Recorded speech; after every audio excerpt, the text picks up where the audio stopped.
kwejo e ka me yesa nansen wo ya paduane o ama me say Kingdom garlic bitters and capsules no amenom ye no gisa mante aduane pampan menum atosoma nansen hu se wo be sori na me na ho ya na me kwa jogging o ahoɔden na bedwa metimi nante afuru sane a mente brebium sanse emoja ne timi free adwuma immune system no so eye na adwuma Kingdom Herbal Center for Dre and wudi ho adanse ye no men na mese wo se de wontimi mfa bibia mbrofo me subiom ofura mefro wusane nso a mesane anya kwadwo mesime di asem asi Kingdom garlic bitters and capsules na daroma amama yo besima Kingdom garlic bitters and capsules eye dra Food and Drugs Authority for ajatum se wonomu a boost immune system wa waye kese abuso obesity wedropa eni rheumatism arthritis mo amopedodo to enko Kimberlin Avenue Okaishi Draglin ewo enkran drugstore biamu we sabetimi akabi wo betimi afre Kingdom Herbal Center for 0275804064 and 0302938153 Kingdom garlic bitters and capsules no challenger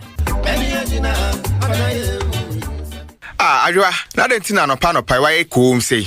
Brakocho. Enye nkofo ye omo me feature ya me di me sikese kaka na no pe mama me nsesi for me. Ane ma men kanfo Abokobi Area Rural Bank Emma way. Area Rural Bank or savings and current account ho or susu account so e wo ho no. Abokobi Area Rural Bank wo bosia ahodro bibira ye de ma ye adwadifo ebi ni susu loan, the microfinance loan or nhyehyeye so de ma baban adwumayefo ene bosumia adwumayefo a wona katua efa Abokobi Area Rural Bank ne wana katua kora emfa ho no. Abokobi Area Rural Bank wo shares afi o treasury bill ene fixed deposit ya yodima adwadifo ya ehunsi ho no eso yie pa. Obehu Abokobi Area Rural Bank won nkrabata no bi ewo Madina, Dome, Asharibotwe, Oyarefa ene Adenta. Bank ni ti ewo Abokobi one Abokobi lorry station no ene di nhwe ni mu betimi afre ewo ahomatrofo so 027-412-2122. WhatsApp so no number ne 028-911-3052. Abokobi Area Rural Bank ono G ono.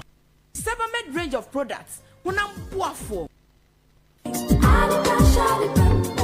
Adepano no kofa bae wasan de 3CP papa ebeboa efie bia aba mese adepa de etwamu da wo de 3CP egu somu dware a ebo ho ban efi muamoa ho fa 3CP efren so hohoro wanu anopa bia na ma wo se ho ban wonu aduane na eja ana esochie ehyewo a fa 3CP efren so fifa so eno ano no wo hyewu wi a fa 3CP efra enso fifa so na beboa obebre 3CP ehye pimples ebompo ekro na ekumkro enimrimu ya wonso 3CP so de enye na wo drugstores biamu atufonko adepa pharmacy ene SGSSB ene hwani mu okanshi fre 0302-664-832 Kumasi adepa pharmacy ewa adum ene Hello FM ene hwani mu 3CP efie bia hia 3CP bambo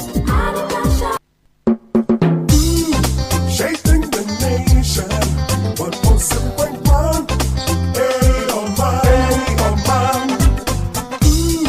shaping the nation 107.1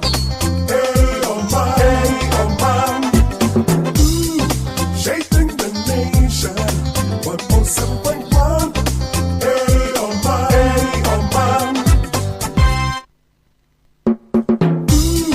shaping the nation 107.1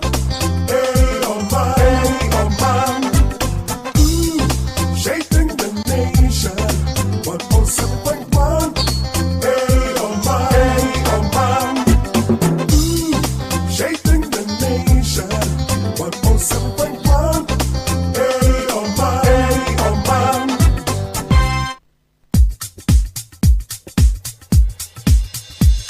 Omanfm 107.1 having so much fun. This is how it's done on radio. Omanfm 107.1 having so much fun. This is how it's done on radio. Today we are talking about dollar. I hear in the news all over. The economists will tell you if they are fair and they are not playing politics with it. It is not a magic from NDC government. It's not a magic from MPP government that is bringing the dollar down. It is Trump and his policies towards the rest of the world's economy that people are not demanding dollars as expected. So the dollars are sitting there. Now they are competing with China. So whatever they are saying, if Trump and the world come together again, you will see that our country did not put or implement any policies that will bring the dollar down. So whatever you are seeing here is temporal. I am telling you, it's temporal.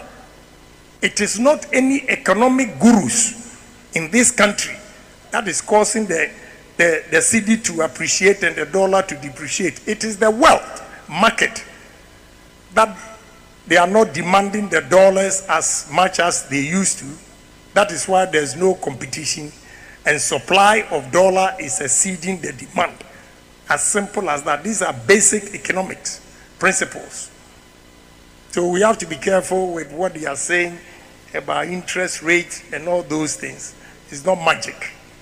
It is the world economy that is falling apart. And the demand for the dollar has gone down. Then Mahama has formed arguably one of the biggest or largest governments in the history of our country as it relates to the cost on the national exchequer. Why do I say this? Take, for example, the president has appointed Dr. Valerie Sawyer as senior presidential advisor in charge of government affairs. Her rank is a cabinet minister who doubles as a member of parliament. So her salary, her emolument, conditions of service, everything to do with her office is at the same rank as a cabinet minister who doubles as a member of parliament. The Speaker, he's appointed a presidential advisor on economy, appointed presidential advisor for 24-hour economy, presidential advisor in special aid to the president, presidential advisor on national anti-corruption program, presidential advisor on diaspora affairs. Mr. Speaker, he goes on to appoint presidential advisor, presidential staffer, and special aid to the vice president, presidential staffer for Black Star Experience, and then presidential staffer for diaspora affairs. Mr. Speaker, then he goes ahead to appoint 5 policy advisors to the vice president. Mr. Speaker, he tells the country that he's appointed a minister in charge of agribusiness, and yet he's appointed director at the presidency in charge of agriculture and agribusiness. My good friend Peter Buama Otukono. Mr. Speaker, he says he will not appoint deputy regional ministers, and he appoints 16 presidential staffers in charge of the 16 regions of our country. Mr. Speaker, I want to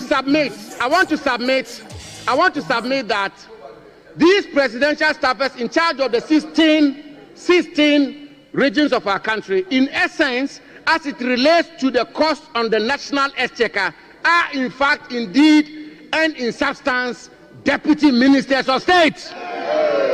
Mr. Speaker, he then appoints, Mr. Speaker, listen carefully, please. Mr. Speaker, he then appoints 1 presidential advisor on media, 4 directors of communication at the office of the president, 5 deputy directors of communication, 2 communication specialists, 5 technical communication assistants, 1 media aide, 1 assistant media liaison officer, 1 communications consultant. Mr. Speaker, I've done the mathematics, and I want to submit. Mr. Speaker, I've done the mathematics that I want to submit, and I do this not from a partisan lens, but I do this as somebody who had the privilege and honor to serve as Deputy Chief of Staff. I know how it works. In terms of the cost on the national exchequer, the President has appointed 100 ministers and deputy ministers. Mr. Speaker, the President has established a Ministry of Youth Development. Tender all of this, Mr. Speaker. I'll tender this. I will tender this. I'll tender it. It is his responsibility. The people of Ghana elected him. He is currently the president of Ghana.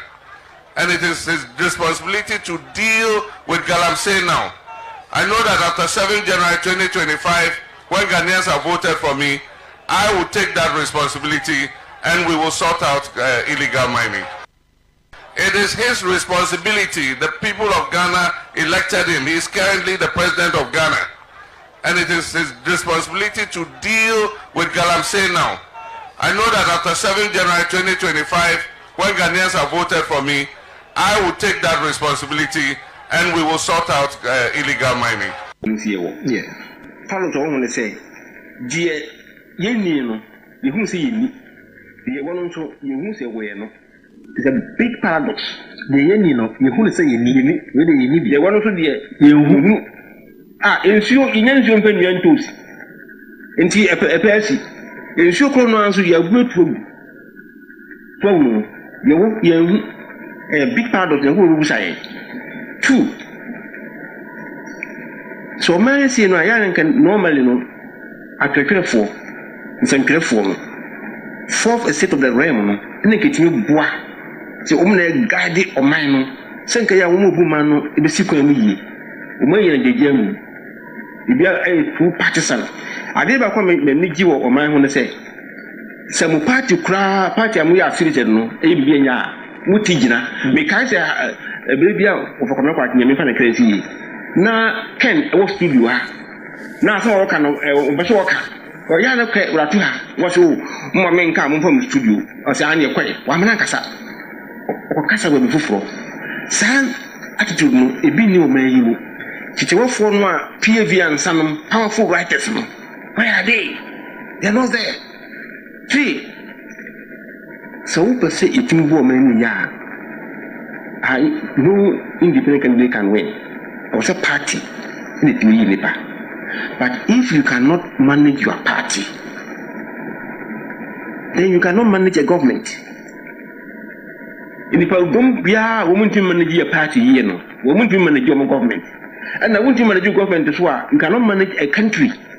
These things are obvious. And to say, what we could do for, what we could do, or some go back. Now, part of the movement for me, Jacka said, honey, and they took him, I'm a baby to come here, they do manage party, yeah. I'm a partner with my power. Yanama feet, JB Daruta, BJ Daruta. What I say, powerful men, where are they in the party now? For all parties, they would give you visa. Says I never win in this or one between near my whole pine and if I were yet true door. Yamanaba, over G. Obisica, say, oh, try by Manua, Obetia, but Obata Biscuit to the same. 107.1 Suniha, yeah, Omanfm. The Obonkra Animal Sam Nebre and so. These are some of the and somewhere Yedika di Hong Komodada and Anope Yakoechi. Itimo ede mamo midi ede ya amufabo wache komodo ene nana asante ena edwan me na afi yahwe na sade ye hyase anopa ye kan no ye ka say Bank of Ghana omo policy rate na say okọ bank say okọ akọje bosia ensi hu aya ye de si ho no ye ka say de aba form e wo Bank of Ghana for aso ye hwe ani mu say ba form say ya banks no so ede ebeye adwuma in fact business community no na nemeka so omo ate de Bank of Ghana omo monetary policy programs a omo eye no brano no na omo ko hia ya ene omo de ato dwa se ade a omo ate so na ye kwa homa no so na ene Dr. Theophilus Richardson or economist lecturer University of Education Winneba ye no akodin komo kakra doc e mo acha no pay yeah nia na o want to say dog oh yakopon na domara okay muhuye yeah okay yeah that say edu time aye sika semu a na epese ye beje mo expert na adwen ya ha no ya nhihye ne se ye man afi na enyini ntiniema no bebre ho no mo a ese se ye use radio no e de kiremba for mo manfo no te ase kakra so wotwe wani hwe wachi na wohwe ba bia yigina sese ansa na ye beba asem e wo potin no so no o man no sika sem no yigina yie kakra oh sebisam dam okay ozikan mendam ase minchia mo amu ye mo minchia ho na wo sei adom and the pay nyinara Oman FM sorry mo Oman yes hello yes sir Oman FM oh Oman FM no Oman FM wona wo sei Oman FM nyinara me say akopon no kwa na hozen ma ho na adom obi muju ayezinya a broad question. You will be often the best test of the health of the economy. Into some main customer the economy now fine. On the use them criterion, you will no more indicators every the Uyana and on yet economy na asem na me be say. No, all who say ye twi mu no de o kan economy no a just o kan say obi o man si kasem. Na yen. Ai. Antimentio. Na yes ma you use them criteria na. Ozin kan ya bafa ma yakan de wona wo pay duma waye. Ya for labor force na wo hwe eduma waye. Na wonye eduma ye.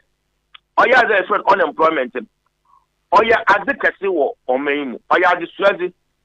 Na unemployment na gasan say abe reason duma not only for the sake of the unemployed, but obiara our wasn't our knowledge, our skill, our pedo yeguma. No yegman or a waste of human resources. Now human resources and other ever friend, human capital. Yeah, the capital or industrial capital, maybe today, machines, plants, equipment, na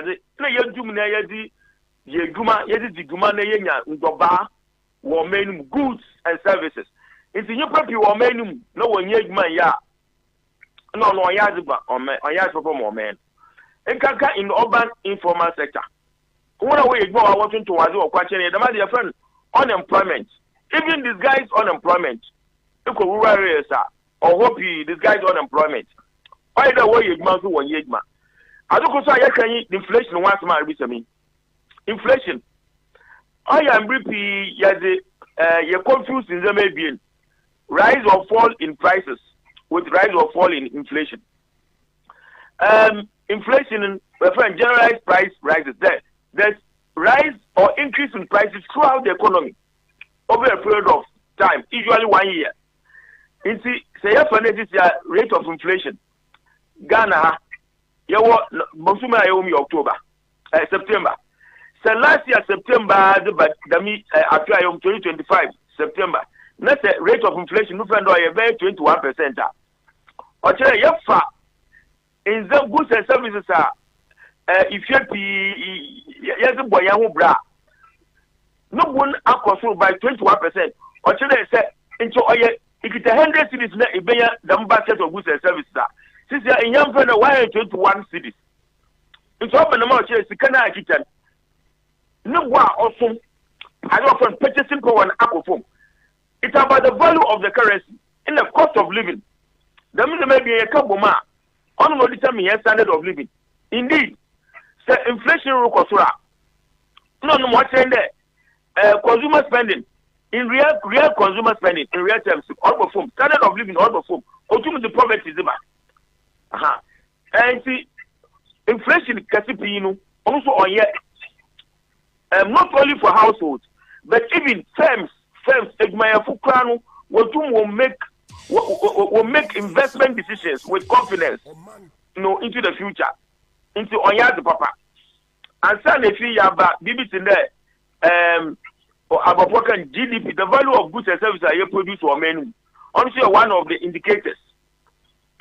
You see, yes, how fast is the economy growing? How fast is the economy growing in there? Goods and services are produced or minimum. Or ningin, nina so at the day, and you're producing them more than last year. And I, in them, you're producing or before. And I will be offered leading indicators and lagging indicators. On I have instead of what Papa. Firms, what inventory, nay, nazi. When I work to a therefore, Nazi, Nina is a county edition. This is a big question. And Nina is a couple or many years, young economy, for whatever it is. Every economy is concerned with at least three things: production, distribution, and exchange and consumption. Production, or maybe I won't produce. For example, 1 year, wait, but now what's it? ego banche, tomatoes, moko, anyo, ntroba, contombre. Yentum ye produce kaseno. Nanya yentum ye nzinu. Onye economy papa. Omeya wontum wonsi sadan. Ema wonko funin dem. Nyimpa ye ba wiase yemfa edan konko. Debi kakra na ye pradan. Economy onye good economy. Omeya wontum wakase wonpom one take kakaka. So ba trade pressure amanaza. Next time we will rely on import. When you were within as no when you economy papa. You see your people for basic human needs. On the middle of my one. Or me, I want to educate one coffee. No one knowledge and skills. I was a big man of factories. No, what was the basic panel Juma teachers? What would you call ye? I'm walk out to wait why ye one training from doctors. No, when you economy, papa. It's Governor Maka. You was maybe so the extra word. Only young person. The best test of the health of the country. Only in there, you look at there. How is the economy changing and changing and changing? Then you look at there. Oh man, when you technology, papa, what is the Juma? Productivity. I'm trying was in farmers now. Then, the Emma one, Dakra, last year day. And then, farm maybe a Dakro, Otumna, Obia, a go bag, and I feel Otumia, a go by take a basa. This year, no, Otumna, no, Obian. The same parcel of land and equipment to use as Otumina Obia a grown with 50 bucks now. Productivity are very, very important. And technological innovation there. Technology are using say use the tractors not today of one and my Ytumana consort. The middle yeah, one hour a human or small firms are sister small firms. Why you say, Sisiara, what you want for you, Pepe? Now, you will be broken economies of scale and increasing returns. And what there, what you know, what you are now, so that it could be an abafum. Damn the man, yes, the economy, or you wasn't, or couldn't. So, damn the man, now your economy, I want. Or your friend, weak economy. Weak economy be also or weak currency. I see. Dr. Theophilus, economist, lecturer, University of Education, whenever. Now, can say, or my party decan or decan, a chirimumai, and a your production home. Ne your export near the no. A problem the frontier as I see a case said now okay. And contomry and anyonom near the young Cassayan team producer. Here a problem if he problem no Casse neither Macano Corridor. If you are most of the Damensami. Sebastian Butel Kamama. Ghana Yenny a modern economy. Coso Ghana Yenny a modern economy. Yet economy since colonial times has been in transition.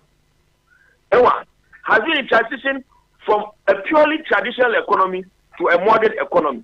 Now, every modern economy, biara, every modern market, mixed market economy, biara, or certain institutions are what did you know? Menu? It be the firm. I don't find the firm. Look, you can be doing small scale enterprises or small enterprises, medium scale enterprises. Master, you will be more from the enterprise culture. Only a different from the firm. The firm is driven by entrepreneurship, entrepreneurial culture. The margin will make in the PNDC.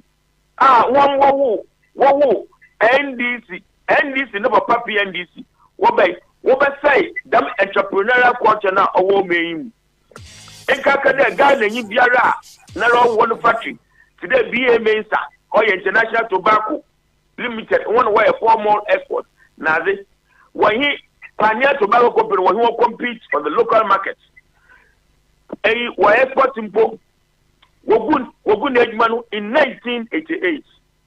Appear Minkamu, one Edma Wogun, Governmental, Edura farms were established in late 1960s. Above yɛdua egbo nina egu Kumasi poultry or we about what for you pay 400 nina ejuma pi into what we need is the entrepreneurial culture and what drive you first so we don't have a modern economy now a baby robber the yakika first nadina aguma your people from macroeconomy where actually macroeconomy and macroeconomic management there was short run macroeconomic management na long run economic development as I have said only long run economic development the main manufacturing industries what basic to market so main only when you started in 1947 Industrial Development Corporation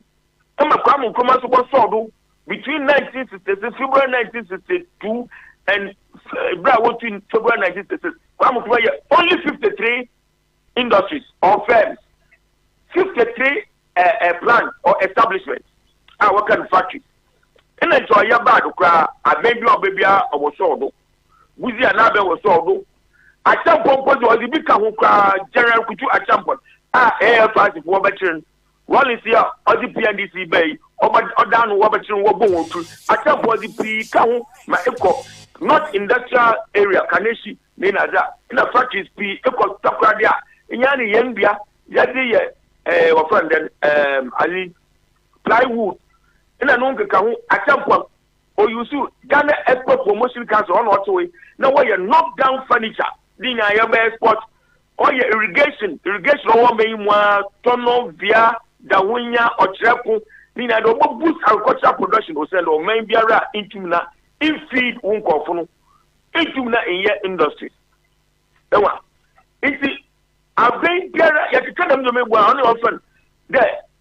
Yeah, industrialization. We are transforming the basic structure of the economy from agriculture dependent to industrial. Now you two export in Zaman. Yes, Aquabuchi. Now you foreign exchange. Now Bibia you to be a produce for hands. Yes, Accra. Now the main in terms of macroeconomic objectives. Macroeconomic objectives are nine. I've been below your faster GDP growth.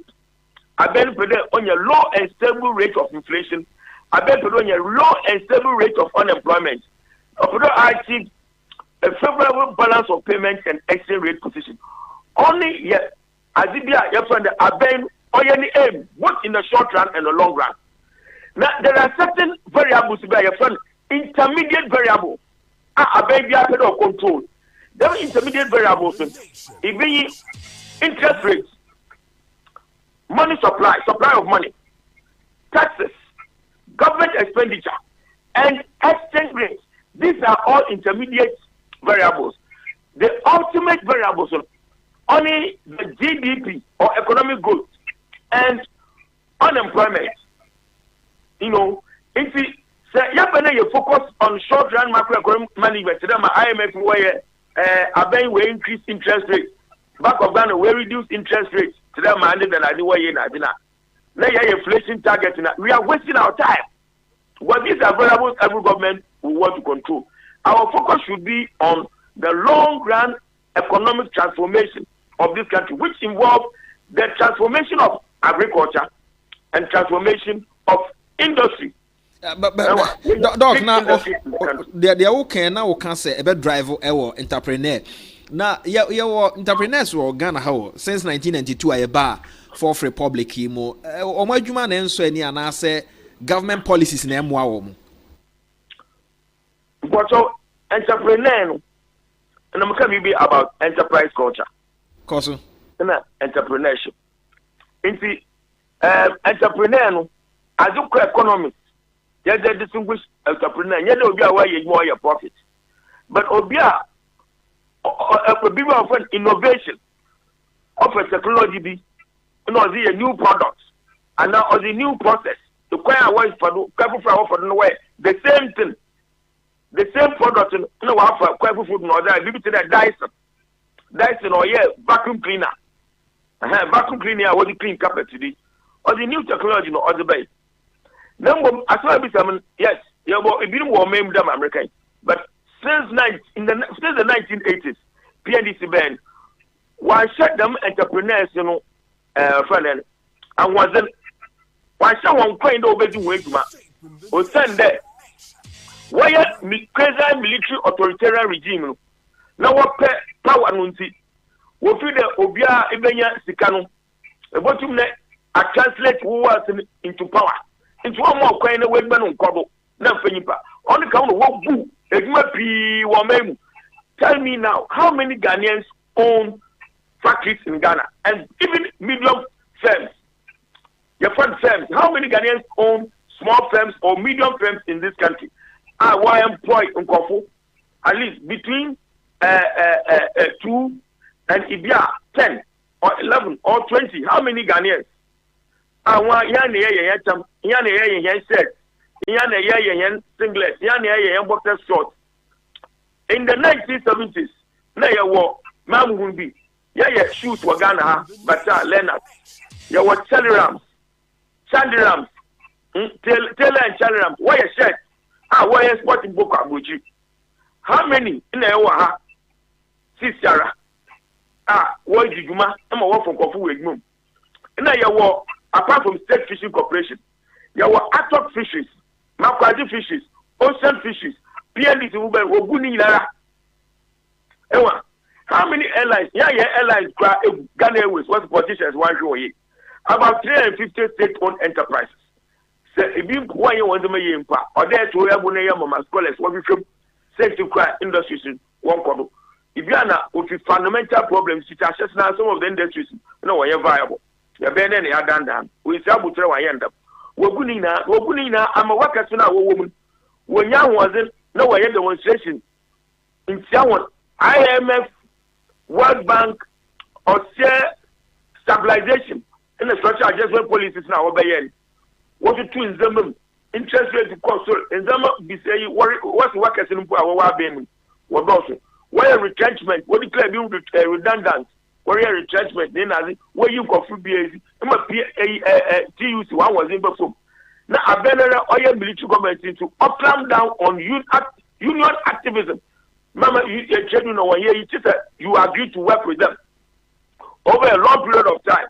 It's what saying investment climate on yet, cotton or yet, look how you treat your domestic entrepreneurs on your barometer, my foreign entrepreneurs, to gauge your attitude towards investment. Investment by foreign investors. I see. Mami Musa we ntwato afeni ye ba question main question so ne mfa enkomo no emra na wie se wotie Bank of Ghana wo mo ehye ahodo a wo mo aye no enra ene nansane ne ya policy rate wo mo aslash ede about 21.5%. Now kai 25% o mo kire say 350 basis point. Now the idea na say omo ye no mo ede a support economic growth na recovery and afi private sector activity. Nia wo kan ene ne omo nso ye say anko ba bi a wo nam ne ekoso ye we ya emwaye ana Medawasiti Bank of Ghana since I want you ma was in kasi there what we pede wa achieve friend price stability. Only one number one objective, one mandate in there was to achieve as offer price stability. Not that we achieve stable rate of inflation. That is how fast or how slow prices are increasing. Now, the margin there will be often inflation targeted. They are targeting inflation.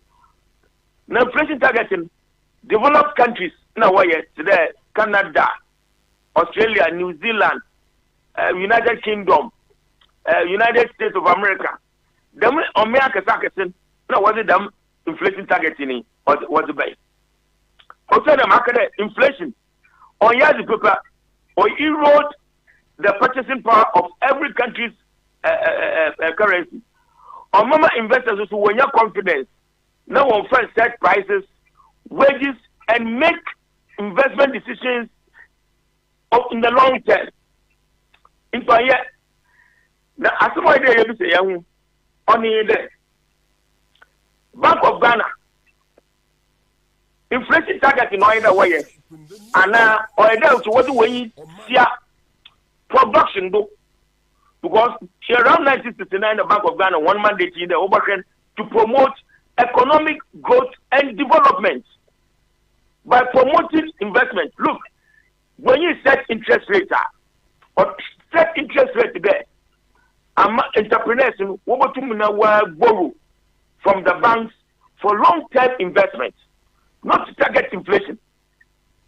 Even one of them have started a wire for the inflation target. Now, Mamiyu Asamnam was the interest rate in 25%, was about 21.5%. Only interest rate Bank of Ghana, what commercial banks and Bosa, commercial bank being Sika, liquidity. No what Bank of Ghana one. Commercial banks will get interest of 21.5%. Only the Bank of Ghana 1.1 base rate or prime rate. Not the rate of interest in the commercial banks will be no one to lend to entrepreneurs or investors or even consumers. Obi operate second other to BB no use. Commercial banks as that will be now what they determine one interest rate. Only the degree of liquidity within the banking system. Into where the umbrella you mean, you say there economy or your liquid and on your liquid. Banks one liquidity position or today. Not capitalization, not solvency. One liquidity position or today. So liquidity position or former will be increased interest rate. Or say there is a risk in the bank to be company uncle bossa or you to know. Into we increase interest rate to mitigate that risk, to take care of that risk. So liquidity problem, situation so are very good we reduce interest rate. Into banks we work at them liquidity now we determine interest rate was lent to one another and then to the public. The matter is interbank rates. Interbank rates will determine ultimately the rate at which the banks will lend to the public. You see, remember some American in there. The inflation target in Bank of Ghana, now over the years from 19 to time or whatever. Inappropriate and wrong for a developing country, a small, open, developing economy such as Ghana for economy. Now, you buy a government. So on the minimum in terms of me to live my meaning to me no man the man for advising. They should change their mandate or change one focus. No one look more at investments. Investments are overdrive growth and employment in the long term. Interest rate here are reducing measure for all country. Okay. Mami Musa. Okay. Bank of Ghana BB me develop one as we use interest rate that was the target inflation to control inflation. Or from the demand side. So they have neglected the supply side. But at the same time they are using the interest rates to show up the exchange rate. The interest rate was raw. I'm not what was the cover. What was the kind of banana no we invest in securities, whatever. Interest rate was raw. Within over a short term, every quarter on 1 year, we so much one earnings on them investment of culture. In top of the about track foreign exchange. Now all imported in your inflation agasa. Into what they are doing, either we use one policy to address two targets, policy targets. Now the matter economics, what say Timbergen? You'll be from the Timbergen rule. What the on yard it won't work. Okay. Mami Musa we chat to Yemfi and Common or Emran and we and Makwan and Yakwan Chile Wadi. O Shasi and O can say ye hear modern economy, na baby and Namno. I say near a woman that no na yes I recycle. Semitie we o can say modern economy strive ewo value addition. Yempeni mfo a wo mo edi o man ye nim no openi nim no mo nim. Ana se wo nim but wo mpese wo de be adwuma de ma me busa sa asemi wo mse wo nye politician de but openi ba ko an ani abre no ho a ka se yenye value addition yen produce yen ye companies Canada Japan oka ya na say enye ho na oman no enam na enye ho na wo se fa but metie de wo kan ya asena asem no eto asomo one ne ya adwen me Canada adwen papa value addition only manufacturing that if a cocoa instead of you buy export cocoa one you can say you me dan ya wokube ya tumi bia kube ya wato wonchen ya tumi ya de kwache na de ya tumi ya de bi ko factory na ya go na ya de cocoa ni bia fa ho na ya package no fine e kwa bo cha bo wo ho you want to use cocoa ni ya endem pi only value addition or your manufacturing. Okay, so you have to process your raw material into finished products. Look, you have timber. You have that timber on my friend timber or your wood. So you can use that wood to produce wood products. Wood and wood products. My ship timber from Kama Abafo. Now one danda. That means you must know your endowment, economic endowment. You go the other one. If Kennedy is on the right path, look, if it's there and I'm paying for when you know why you are now. Since 1983, as I Ghana on the PNDC, about 19 years of NDC rule. Kufobo Sodo, Akufado Bay, as IMF programs and policies. IMF programs and policies. One, or your monetaries in nature will use money supply and them the money what they want or say or into your short term, but it's your short term to medium term. One green industrialization, one for both growth strategies in him. Okay, into Mijamaka, missing the wood there. And one now for a long time who have been in charge of the economy. Him the way him and we got that only making away operation, no what theater we go to him back. But Obiara in them. Obiara on him our knowledge about that, BBA or ordinary. Future is okay, no him. Why a pack? A go baby. Obiso him out the match I make way. Inti the America made it to you there. IMF programs and hip Nadina on woman or maybe on grow, on develop. Into they exchange focus and within IMF programs in Akatan. IMF one work framework I was one. There are alternatives. Into computing about Miamona, every other Mabodi. And I want to work at one economy. The bailout with the alcohol, Baumia, if the fundamentals are reached, the exchange rate will expose you. If he knew, if Baumia knew that within the IMF framework in Akatan, there are alternatives. Into a vice president, into the Tuga. The women. So, for there, yes, alternatives. They allow people with new thinking, new ideas, new perspectives, new insights to come on board to help. So, Kennedy is on the right path, and we must encourage people like Kennedy. Look, J.A. Addison, Dr. J.A. Addison, no, an entrepreneur. He contested for the flag bearership of the party in 1992 with Eduwa in Addis. And 1 year, we're not aware of autocracy, Obi. So you need to go back to the basics. Let's go back to the basics. Economy, not only short-run macroeconomic management, inflation. What about economic growth? What about unemployment? Are we looking at those things? And exchange rate, they are determined by some other factors.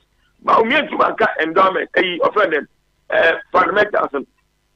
The exchange rate, we have various types of exchange rate. Today, real effective exchange rate, exchange rate are quoting or the nominal exchange rate.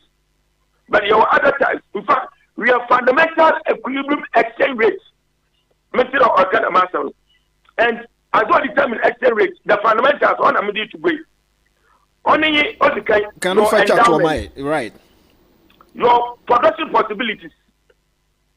Your preferences, which is for consumption vis-a-vis saving and investment. In with terms of trade, and levels of protection. But we also okay in the economic fundamentals. Okay, sure. Expressmen, 26 August 2024. As well as the fundamentals in GDP, inflation, budget deficit, and the salary reserve. No. These are all wrong. 0%. What endowment? Everybody a couple diamond. You will cocoa, you will bozi, you will here, you will India, you will Inchin, you will Abe, you will Kube, coconut. You will. How do we use them? That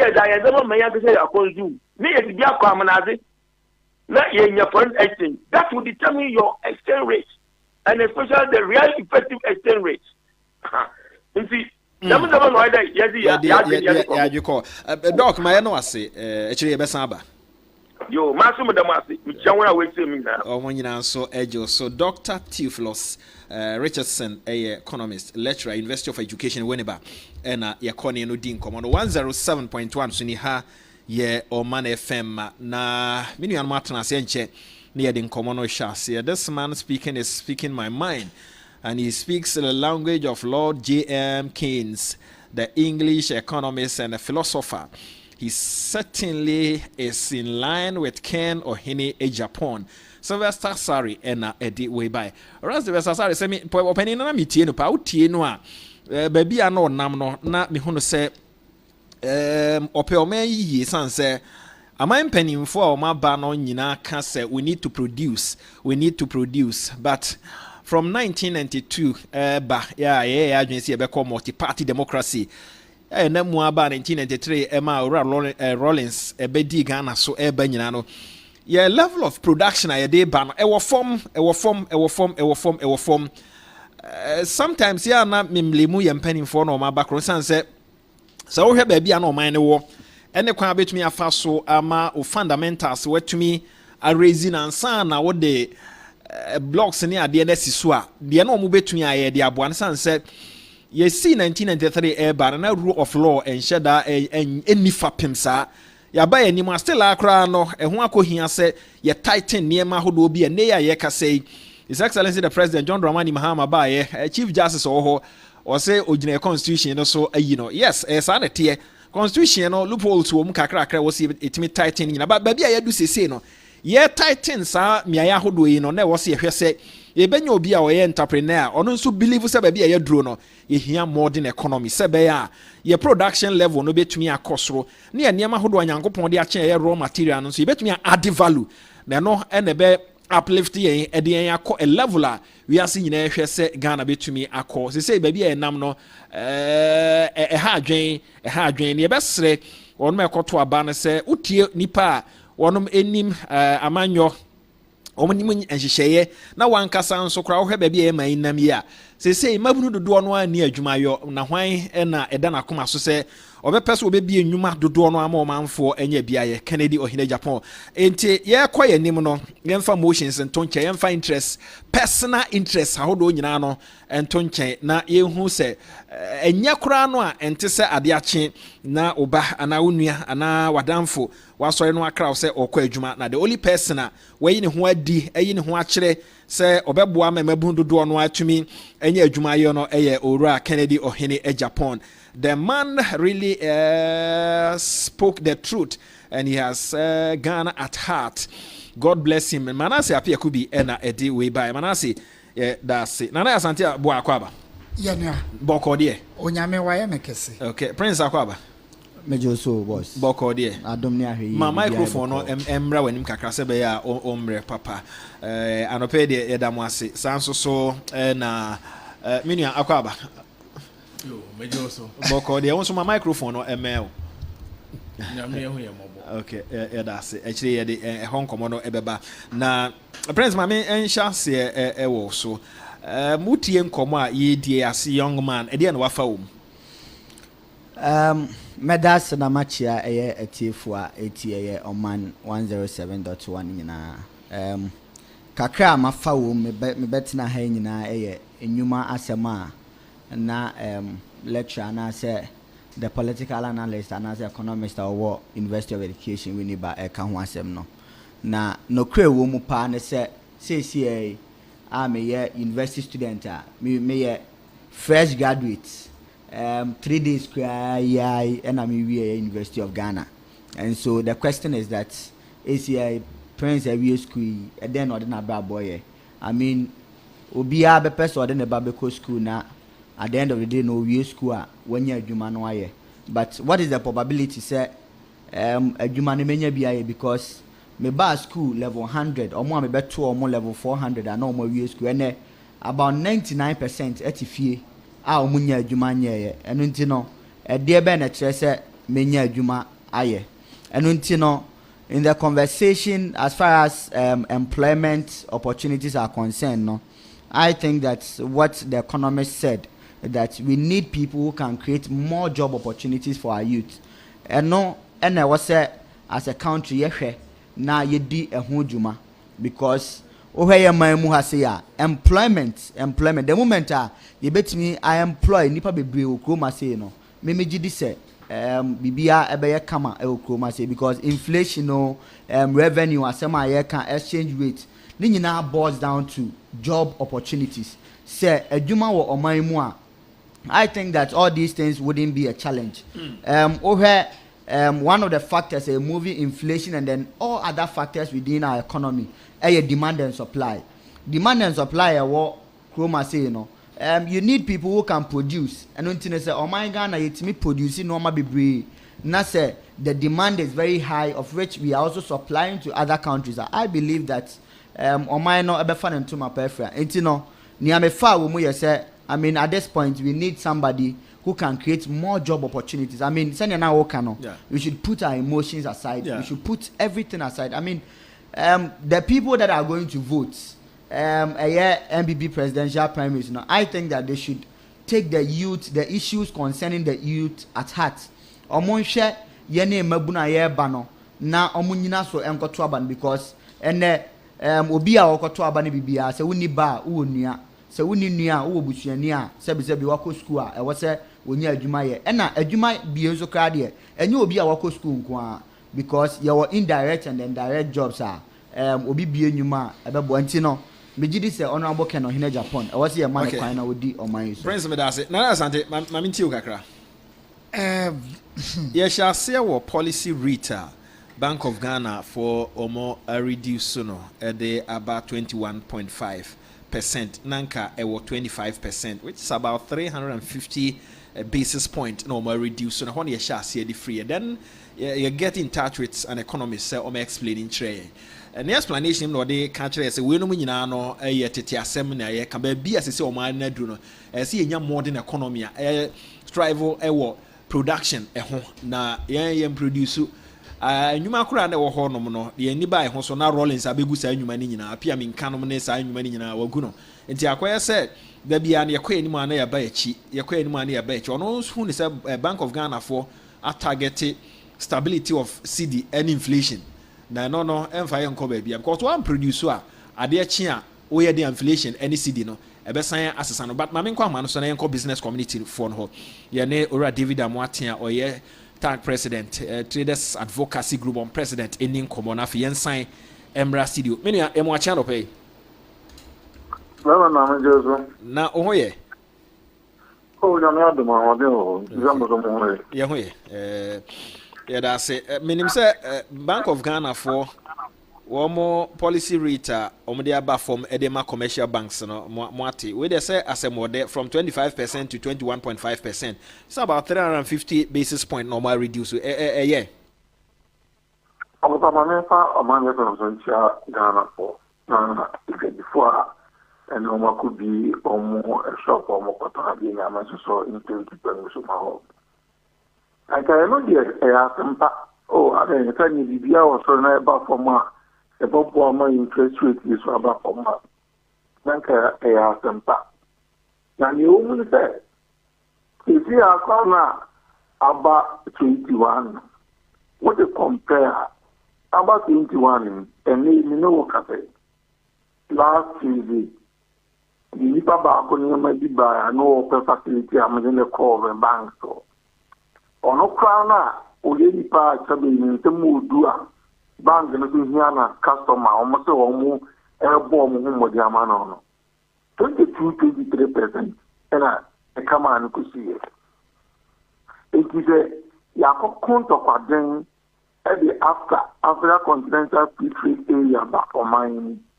Yeah, it is the whole Africa. In one marketplace, everything doing the Diano. Not never on question. Yes, West Africa, in neighboring countries, Abidjan, Cote d'Ivoire, almost 7.5.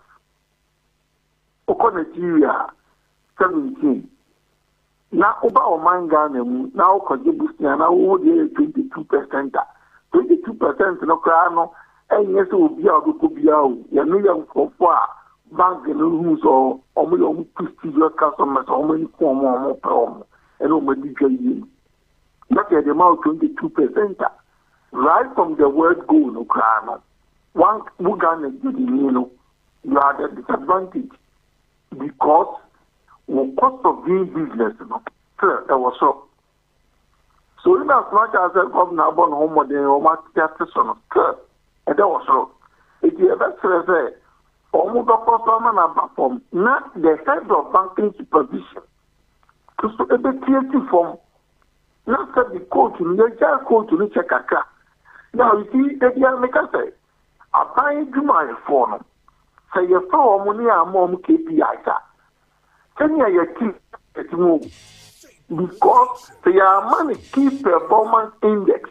Say, we are here to make my way. Not bank you can't get customers here 10. You make sure by the end of this year, your customers call 15.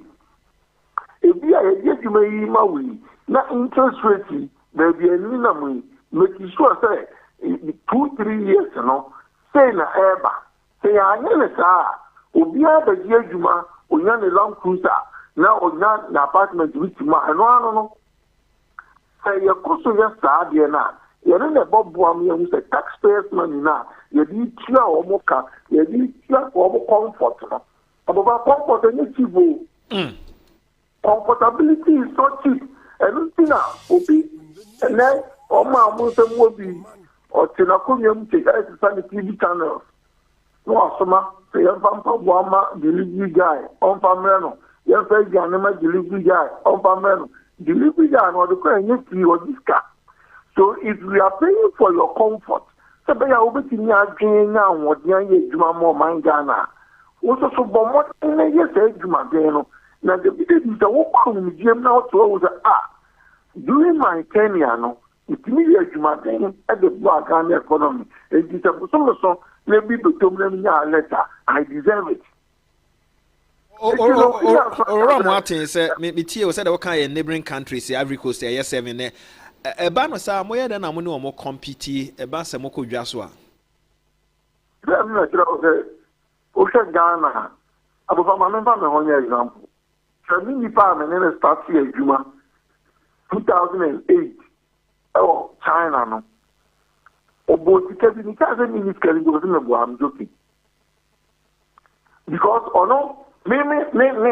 the quotation shop. I was China, me in the quotation shop. Yeah, and the capital called is starting business. New $20,000. As I say, this guy can boast of $380 million. If he wanted to partner for some business, me found that maybe the or can't me pass or can't me from that. They can't say me yes. You was surprised. Ediana. But factors ben Emma Wodi no e from sa anti ama no so ne de oye wo China where was Rosano. About factors in Ghana, the purchasing power from 2. Purchasing power no work from and your man who a businessman who are outsider, only who Ghana have a home. Outside, the interest rate cost, the exchange rate cost, all businessman, what that because what the calculate to near Maswa.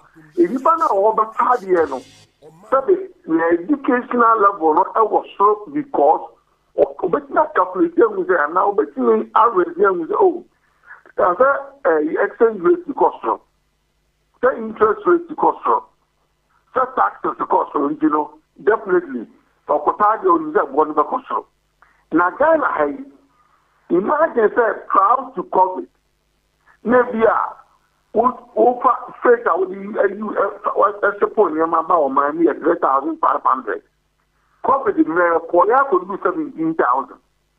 So what the work of all what is I doing in the good near Maswa? If you buy all but on here, and what's the cost? I about 20, 25, 30% almost here. What the affairs of the purchasing power from Mammy Fawi into us so dollar who are semi Bank of Ghana for can say enough dollars say yeah oko banks and was say on set to me can be asset so I'm updating one more daily exchange rate 16th that was nan open down na dollar no buying no a year 12.1939 and a selling no year 12.2061 a dollar no na mu use no kese no one more be can say dollar no co banks and was say unya bi sanity I'm about proud to me double encounter with governor in the Bank of Ghana and paying for now the house over Kaya. You interview them with Bank of Policy, Bank of Ghana, the dollar, Omumba, the mine. Over, maybe almost a shop, I'm going forward and remember more ID because Bank of Ghana, Governor Kasai to say, almost supplemented commercial banks, no. It is a commercial banks, a couple of dollars. Now, Bank of Ghana, Africa can't add a couple of you know, the Bank of Ghana can say dollars, you know, or no, Canadians, it says you rate here, what can you? That was rate near 12.1. And that, before you did that year, you rate a year, Jumano. That year now 14. Because may go to buy. You mean you have $100,000 because for phone on first Twitter. You can't make bank and look at it in your money or $10,000.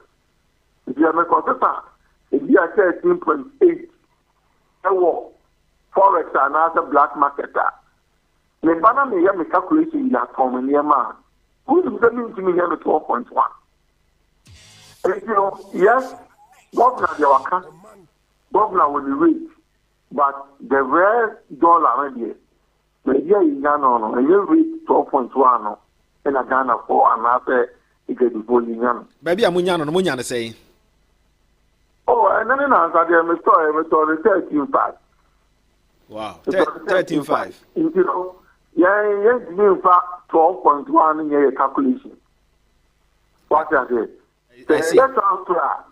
My bank last Manel number to 26. It took them 2 weeks. And then I moved to near pushy transfer and Amaminamuba. Ubi a young couple abdom, many in favor. Now, I'm integrity. 80 me what days of credit. Now, and then me days of credit is only 6 years when I'm making. Now, after 2-3 days, now my time so according to contract, I'm name suppliers or no. So my father can acquire me busua. The 2 days of credit, I'll be forced to buy from the black market. So sometimes when I hear people arguing, say I didn't get before they be able the black market one for what? A couple only need man, you know. If you will be a black market is on you. Everything I mean, can't say young police property to black, they be American say we should streamline the activities. So the better you business, Emma almost so check that. I'm a man, because also you know me, it's not just a man or more. It is a baby or more, it's Yamano. You have to find this up. Not governor on the committee. Now you streamline of activities, you know. Now you law and back your send your better almost so I'm buying a bit in revenue. Free or more. Obeni, you know, as you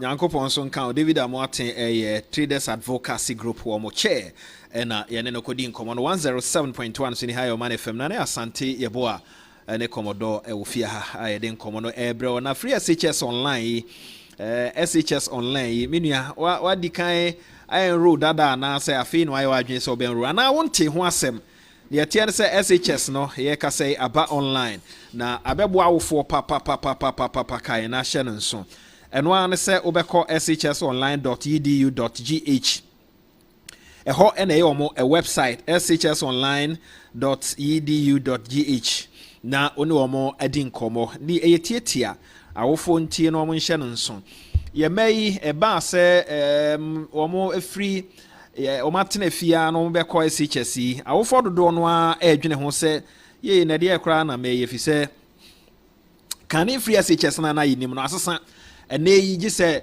okoto we misra wofo se ne wohia ye computer na afi wo internet wonya computer na wonya internet asa you are good to go nipa bia kan ho abomu o ya kyerɛkyerɛfo a wo munima de pa na ban ene o ma ya adwen se o mo nso betumi aboa ama wofo mo ho ahan o nti enkwara ne bi wo ho no ma 2 years e bi ye 3 years e bi ye 4 years me ka 2 years a kyerɛ mfie mienu ntem no ya kyerɛ no ade awie no aye na exam so ko university mfie miensa anase mfie 9 e tietia eniama wo beto nyina no o maka ni nyina de ahyem ama wo ho ato na de enwanwa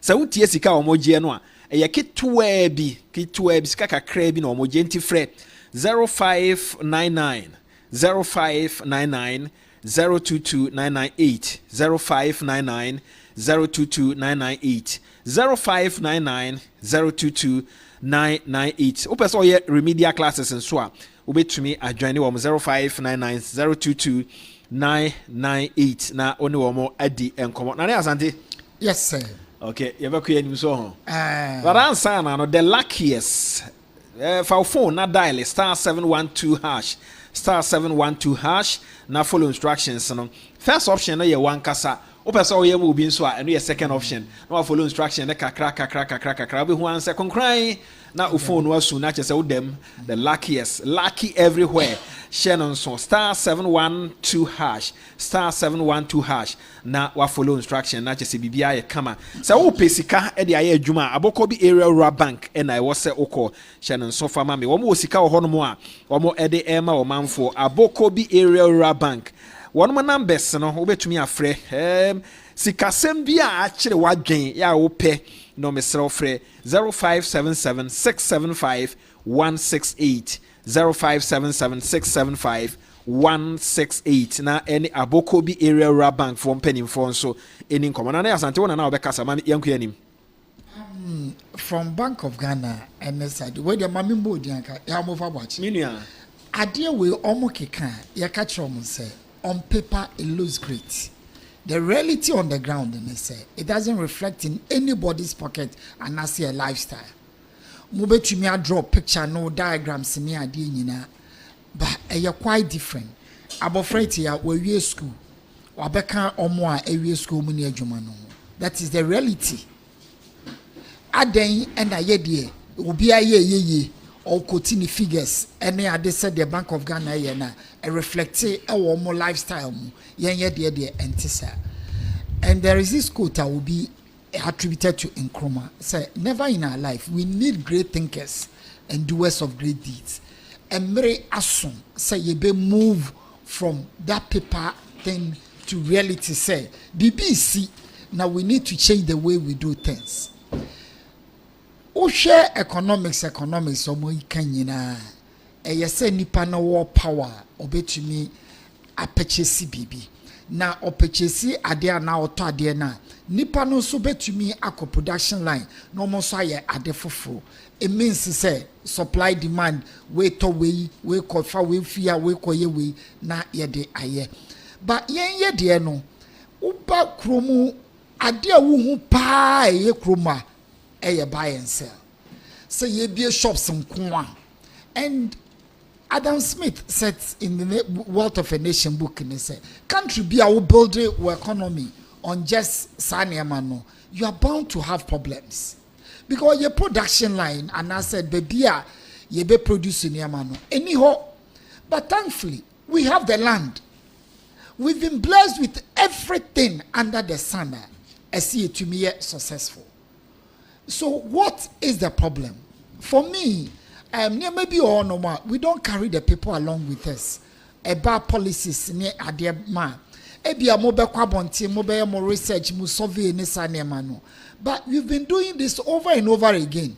Situation here woman no, it keep getting worse. Why?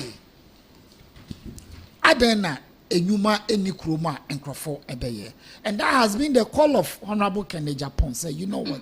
We need to move from sa enema yakofa ya beton said the enkaminu amo atinken anke bia ne supply or twen efi te se bia na vrungu senye train senye ebia plane senye ebia car ne de beba anasa niema na de beba no ni nyina will employ people.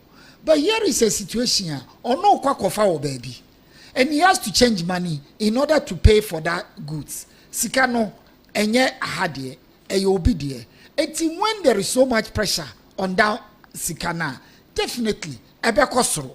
Because obi abe try, so you would want to outdo each other. Na eden kwa ne sikwan say yewo hoi na yewo baby yedua impempro. Na still say ye import a toothpick ye de pampro and a ye. Why? Say ye wo kede area ho enye Hong Kong across the country. Our palm plantation, it's in abundance. Yet, and we near the seminar. Na yet to me important seminar. The area who seminar cran say, Obi can seminar na for ship and na for plan biduano. For saying the ye ukruma. Why? When your person economist, you know, echirimu edichire. Oh, I mean, Obi can legon wasase buya edaho, and so normal brew accommodation.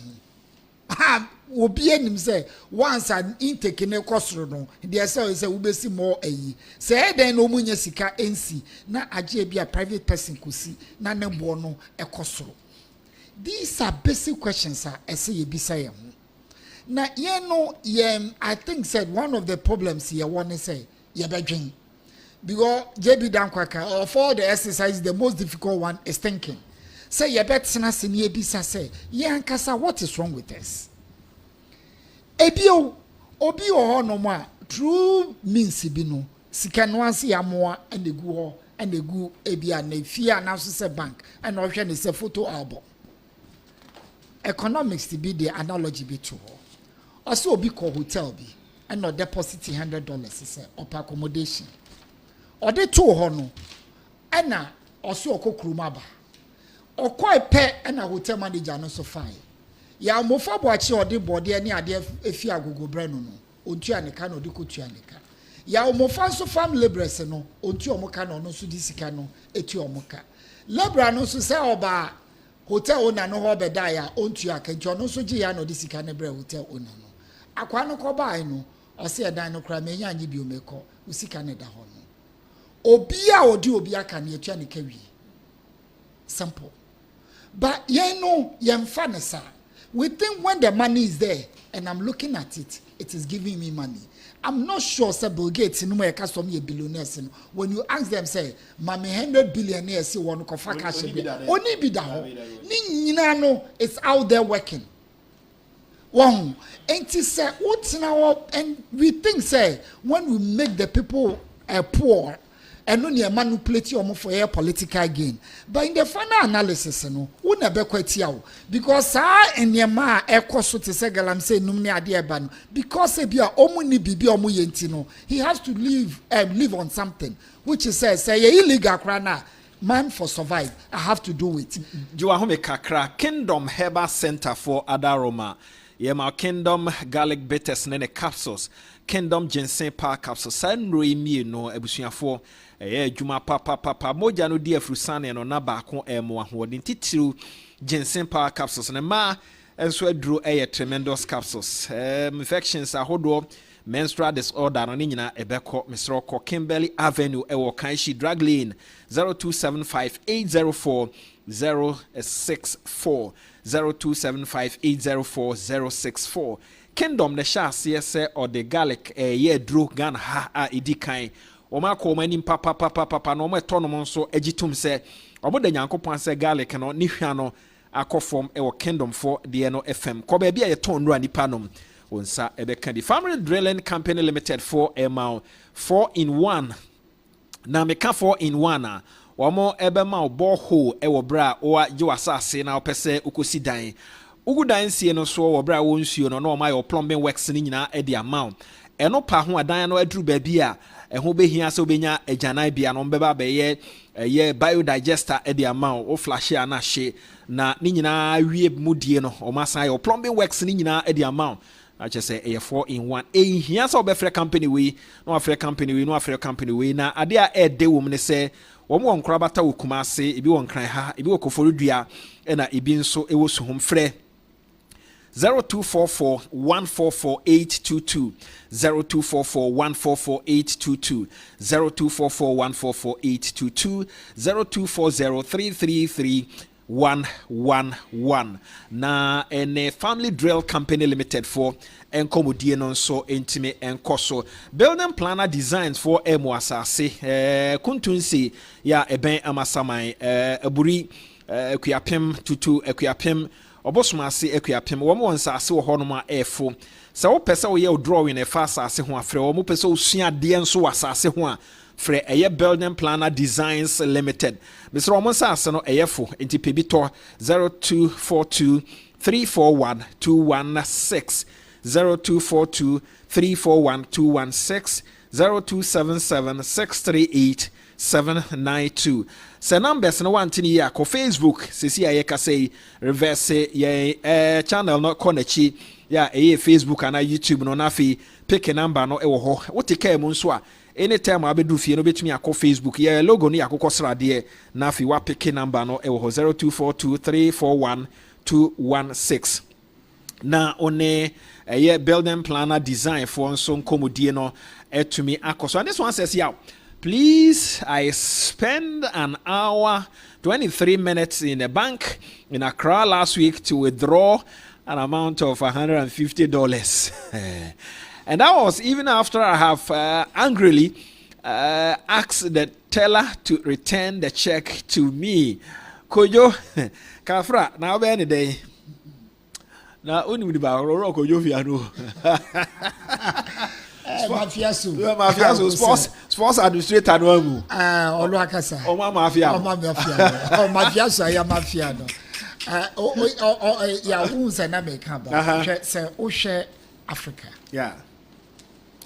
Uko street musisia cars enamhano almost in enough 2 countries na say na Chinese for Abeka Korea and Japan Ufa Korea and Japan de nyame de chomi yeti ayededwe yeah resources ayen yo no omuni dabi fiti tech buy boafo Japan grado nam kronu ma na esa wo so kan ho mo adia nyakopon e de ma Japan ni eti awmo de bedwen ene Korea for now yenye de yenye bibia on a silver platter fiti enkroma emre subesine kamienu na take for aye boafo ni adom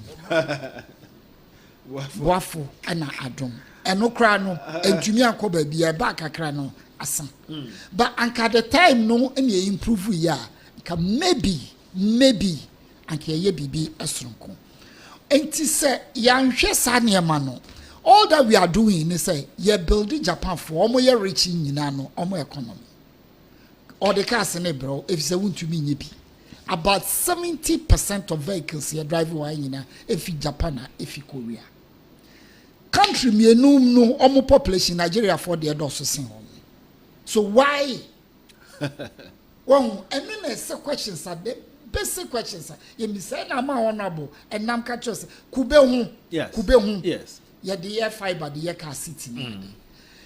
And Rammy will be TikTok, yeah, IT guys see the chain. Kube won't know be sa kofaka Kadronia, the council who sees in bed. Just a idea. Sorry. Nana, I say, be a drew. na chese kube na timi aniama bebre ntia bia yedro ti dia yedro na wo bebre na ye ni adwuma ye no na fa so be na wo so wo enti emra so say we need to think outside the box the way we do things yatra and that's exactly what people are doing because me wuni entia we to wo hwe asase wo hwe bibia egu ha no then we decide to go poor why. That's what we should be asking. But yet also, exchange rate in I saying GDP grow. I saying me say and no yem film call obogu. It's na head office or Bank of Ghana or na open market and the reality is different. People are suffering. And of Akwamna Sapon says, I applied for a visa for one of my nephews. The counselor asks the guy, the bank statement has very little balance, less than 1 million Ghana cedis, or is it 100,000 Ghana cedis? How can he sponsor you? The guy responded, my uncle does not believe the money should sit at the bank. He wants the money out there working. The counselor asked him to come for his visa at 3 p.m. the same day. Yes.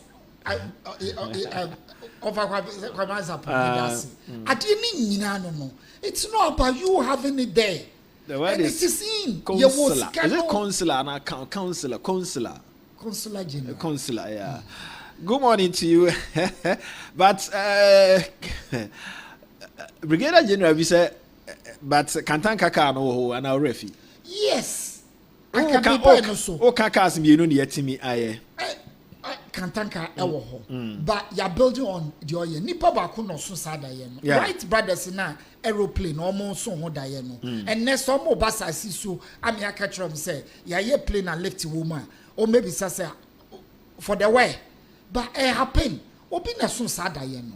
And then papa no nyame fa ne kransi oko. Yeah. What are we going to do? Is it because ya wade bi wa hanom say if you don't belong to certain class what you said then cry na yemfa if you say one kan ye ho it is wrong. Big guys na omo wie ebie niam eyi nyina no bebre no aye dropouts from university get no ni ade nyina ye hu omo no bebre and wo ba ye kroma no ma omo ekuta economy amoate ne omo aye bebie njuma ne ade nyina no bisa say ahi and they go through universities. Yeah, the dollars are always with the hands of the Abochi people. Everyone's clock, you see them rushing to the banks around High Street, going for the dollars from the bank managers. Also for a duo say, our Prince of Peace. And and this one says, Kumone Amufa, indeed a pragmatic teacher is speaking. Good teaching skills and practical teaching skills. I commend him for that. As for me, I believe in the ideology of Kennedy in Japan. I'm not an economist, but always believe that our leaders must focus on manufacturing, producing or production, and then exporting rather than importing. So let's come together and bring Kennedy to help this country. I beg all delegates, Charles Okaswa, and Odi way by chance. Yada Siano pay for your message. May I say Oak City International College, OAK City International College, omo ya admission na bomodin say odon ho bejim bi tietia health science programs ahodo accredited by the Accreditation Board of Ghana. Mr. Bomodin say registered general nursing obeye bi, medical laboratory obeye bi, afi dispensing technology and also obeye bi, ebi a diploma, ebi a HND, one more other short courses. Yeah, and also ehun hia pa say obeko akwakoye bi healthcare, afi media and marketing programs ahodo short courses. Ne nyina omo ba ma certificate recognized indikai na shenon so entry requirements ni tietia ukra SSC anase wasi. And now we are mature students and so omo ebejo apapa na omo de wawuram na chese kama untumi nka nkyira me say manya time anko unim de ntia tietia one more sessions na miensa omo regular a day omo evening and omo san weekends enti at all cost say unya time a ubetumi e de adwan na de a e de um ne say omo sikasem no so tietia Adenta SDA Junction, just about 5 minutes walk from Talk to Teen School no enti bomodin se obefre na wakoho 0204 239-493 0204-239-493 026-7975-014 na any Oak City International College for enkomodie no nso entime enkoso bibia enye kama emfa ema ya no akai Dominion herbal powder wo de na san apebi ye de yeti anopa ye de atreketwa na esa enua ene ayam na eye adwuma pa I can tell you say eye my friend Dominion herbal powder arthritis moja eni afrusani ye stroke wo akomayare no ne ade eye adwuma enti bibito ko ba bia etonra nipa nom 0543158195 0543158195 na ne asante yanku yanim kakra ana asanto na ada no wa se de ne wa hojo bi se ana uchichi ni we o Brian me ba meti hodi wa sheda so meka uchichi ni e na chichi de se efri ohwene so na ebo na ne asante na so anu abepai Davi emunyedu oba so ahụ no ahead atena ba bi o de behwe komodo anim na me nima de kronti anu o yesa da bi asa no yo oba ya asetena no se de asetena na kwae no sa na wo so wotena se nana ya ati ha na mtia enti the next sitter betimi akasa fam no nana ya onche ho na ntem se ye no anye bibibia ye extraordinary bia ono se nya no awoso se ye no a o ka nyina obo na ni achem se nya no a oso se ye no a bra men ka hwe eno agina atade agina asmade o za atade ni asmade ne kala na ya de kro onye di packet wa asam Brian combination say ya no mde nam my sister ba ko na ma nam enkran omokwa mafa bag atototo msaso a Mr. Hemani din o say ana ofre me me Jesus ye emaye ko ma dosi zero omko ba bi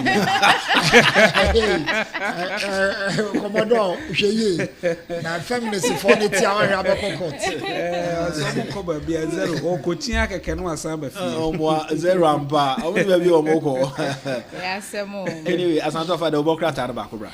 Okay, Brian, me dey Ghanaian Times na no pay e wo me ha se na katafa eto so dumie no e na so afa wo no na hwe transport so kasa no wasisisi ade wo moni e bebre drivers for so papa isan se cars ni bi wo ho a ka wenye ka ni kwan se edisi kwan so atete apansam na so ne nipa ni bedie enti no mo de aba be se kwan so a eno na nam so ma kwan hia hodo koso e wo Ghana hantisisi ade driver for no mo ngina yie wa onim se wo ka chima tokitu abi wa ho kra ne famisi kwan so nya sa de a empanifo se wo musa so mu amra no e na omudu begina na me bakrata ni mu krata fe to so du miensa e na no pay Green Africa Youth Organization wo modern se maba mountain so no mo se enkran se bi efi wa hadodo efi e wo nkran dodo adokro yem ba bia befe bia wutu na ba akomienu na wutie nwura so enti wo mo ba be hwe na efi ahodo e wa ha no wo mo adane dan ani na etimi aba be ye adefofra eno so ho sem no kata fight so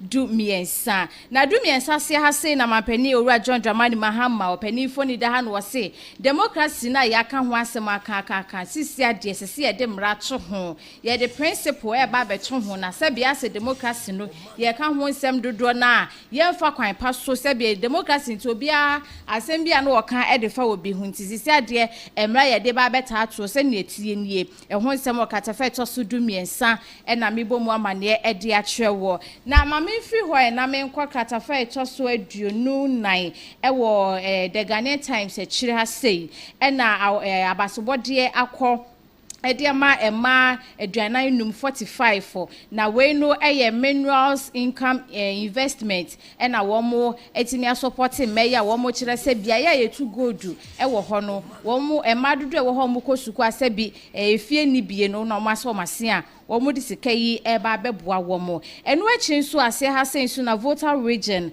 wo mo minister enso e kasa ye voter region minister wono so ede nsem otu dwase sisi ade wo pe biaya wo betimi aye nnwuma aye investment a wo benya usika de free mu a voter region e na wo kan fo ede ama investors 90 adaro ma wo pese wo ye bibia na wo de wani atwe mu wo voter region se na be ya ne wo pese wo ye no wo betimi enya usika twitwidie ede free mu anope the Ghanaian Times ne dia wo de ba ye e bi na mabobo komodo yenko Ofa mefa Emmanuel Clinic da obokrata wasam di aba monten so no eye chronicle na ofa chronicle no akrata fa etoso miensa de yedi kan di nkomo ase Bank of Ghana / policy rate e de free e de about 21.5% na no ho enkomo de yedi bia nti de obi epatie bia no wanya ewo nkomobo emu kratafa etoso enan eni Dr. Nyaho Tamakulu ahye ne chichi ewa ha na ne cheketua bi ebo na pampam na ne nsem oka nyina se emfrinsia dodo nyina ne ya na okasa na ne kasa okasa ne nyina ye hawa gadamse edeba o my Ghana mu enei ewo so okasa na okasa nso o kana de eden pa trumpet en wo bomu kire se ekwan gadamse afa so na ese o man no enya de a ebo akora enu nte wo so okasa na empanifo sorry wo so he ba bi de se ensuo prasen a eni se ya na asai o de brem eka ho en o de yankobra enso etato ekire se sɛdeɛ enema no ɛkɔ na akwɛde sɛ poison yan kasankasa ɛde ma yɛ ho ɛde sɛ yan sɔre ankasa ntia ɛde ɔhaw ahodo ɛna bɛbrɛ yɛ no so wabɔ mu entrimu ɛde aba kratafo ɛtɔ so ɛnwɔtwe ɛna mebo awura no fa kratafo ɛtɔ so nwɔtwe no asɛm ne yɛasefem sɛm panti yɛntie ne yie Nana Kofi Oduro Kusi Asumadu Esquire ena wayemra nimni a wotwitwa ege ewo saa ensemi mu na ensem no fa maame Julia na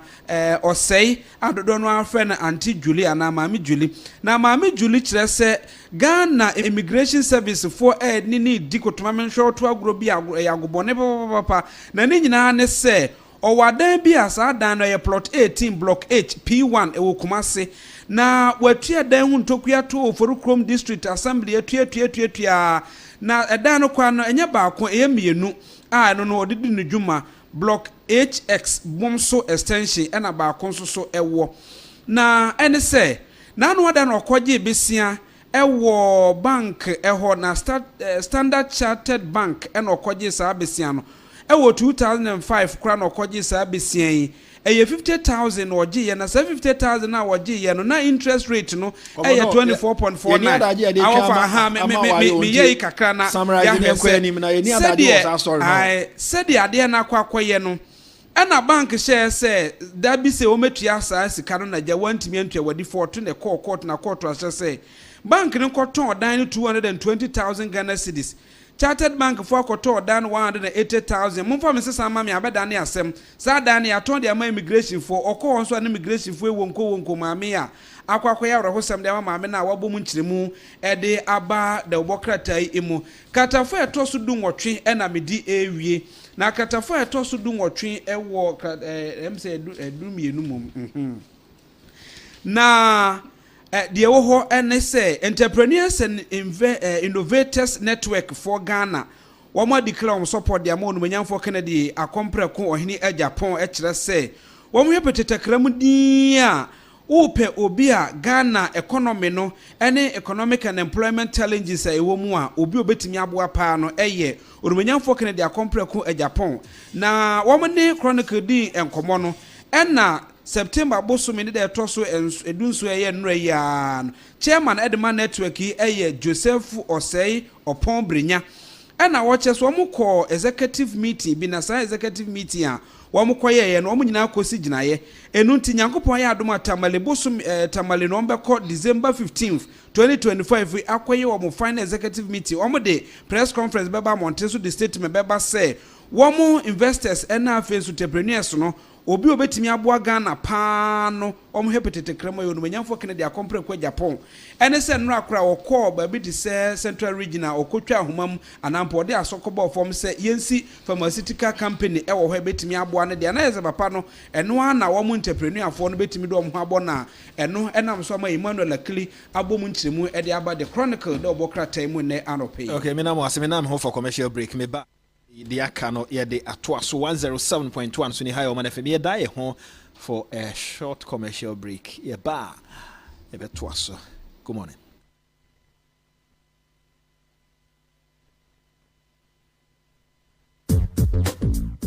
Akuya na ase ho te sen. Mama, o ti apon kakra. Ne momontumi mi se aduane. Enti na me de Font Active. En chance ne pepe mu nuare pepe bia. Wo di a wo mra ho aba no. We ye Font Active cereals. They are rich in vitamins, proteins and minerals. Fiber and omega 3 so wom and blood digestion. Every 3 years, equals 100 years. Obi atumi di bi na emme kama which me di breakfast, lunch and asapampo. Font Active. Ebe boa pa. The drink nsuni, they want to die best. Ya de yetria no ana one person chire etumi num bi. E na e want to complete. Omanfm kan so etumi num bi. Na the test no, jai obra normal main, very nutritious. And na Font Active Junior in so e. Font Active Junior ni formra no no. Enkoda wadi 1 equals 14 years. Ya wonu muntimi ni di year from no. Wodi ensure ana milk and mixia. Na wotima ni di. Na ni denti obrenyiri fe. Ni nyina wo supermarkets and pharmacies. Dodoa at the Pharmacy Limited. Branch BM our Ghana ha. From 0302 664 832 and 0245 915 254. FDA aji ejodin krato yato. Spanish garlic mixture and then the capsules. A boama moja dia fusan when peduanum ye. Sebamed range of products. Unam boafo. 3CP. Efie here 3CP bambo.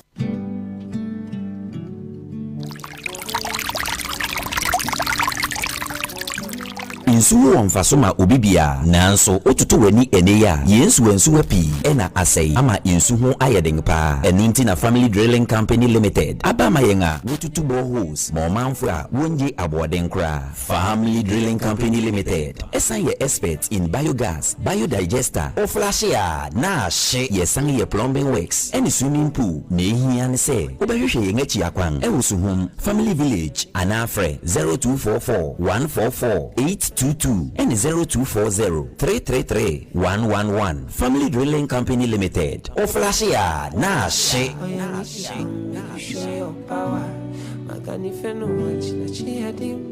Hey, Ajwa, what you saying, Aba? Dabio, bomi mwe. Abokobi Area Rural Bank PLC. Ebo ne customers na enka yese. Wana America krani omuntimi emedi juma wana account mu. Ne santi account no awuo no. Ye bo nka yese. Se wa medi account no hu juma. Bank no betwe usika aka account no so akoma aban bank baatan. Hey, na kwan ben so na mefa so ama account yi asaye chuma biom. Oh, America. Fa Ghana card. Na konkra bata ubie bank account no. Na sankra bata no ebenya no account no na yetimi atoa so ani wo adi edwa sankra toy efi Abokobi Area Rural Bank PLC se open krato bi a na nchechire mu bi a obetimi afre number yi 0274122122 odi eno nso eye WhatsApp a eye 0289113052 Abokobi Area Rural Bank PLC ono ji ono.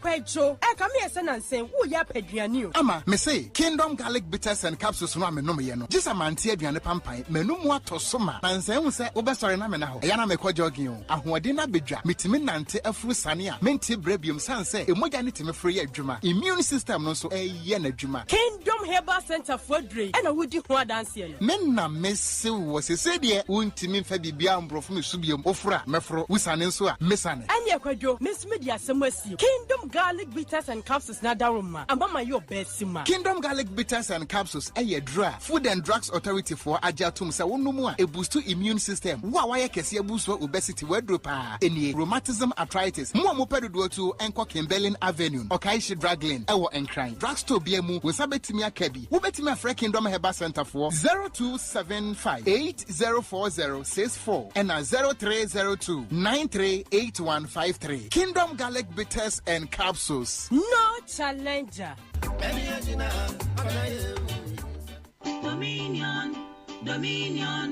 Dominion Herbal Powder. Say you can say Dominion Herbal Powder. Emma immune system. And then kwabo wo ni pedua mu ni yet. Na the senti what edi ya resu kunimu a. Ehu adanse bi ni o. Don the fine pa manum bi. Tina me di ho adanse no. Enya ye say me say Dominion Herbal Powder de. Ninia enya amanfo adanse nti. Ena be kanfo. Ne aye wo mi ni pedua mu no. Eburo madwen ene menti ase so. Emma Dominion Herbal Powder. Empa wo hu de biara da. Asem no anada ho no. Dominion Herbal Powder. Enwanso anya wo su ohie wo tea cup mu. Na de atreke to wase biagumu wa twanse tuyanum wa wie Angels Dominion Herbal Center won kokko ene diaba apemfo abaton mo monufo ene nkwada woni fiedum ye ne de wonka ho dodo afre 054 315 8195 FDA agi edwadie nkratoa yi atu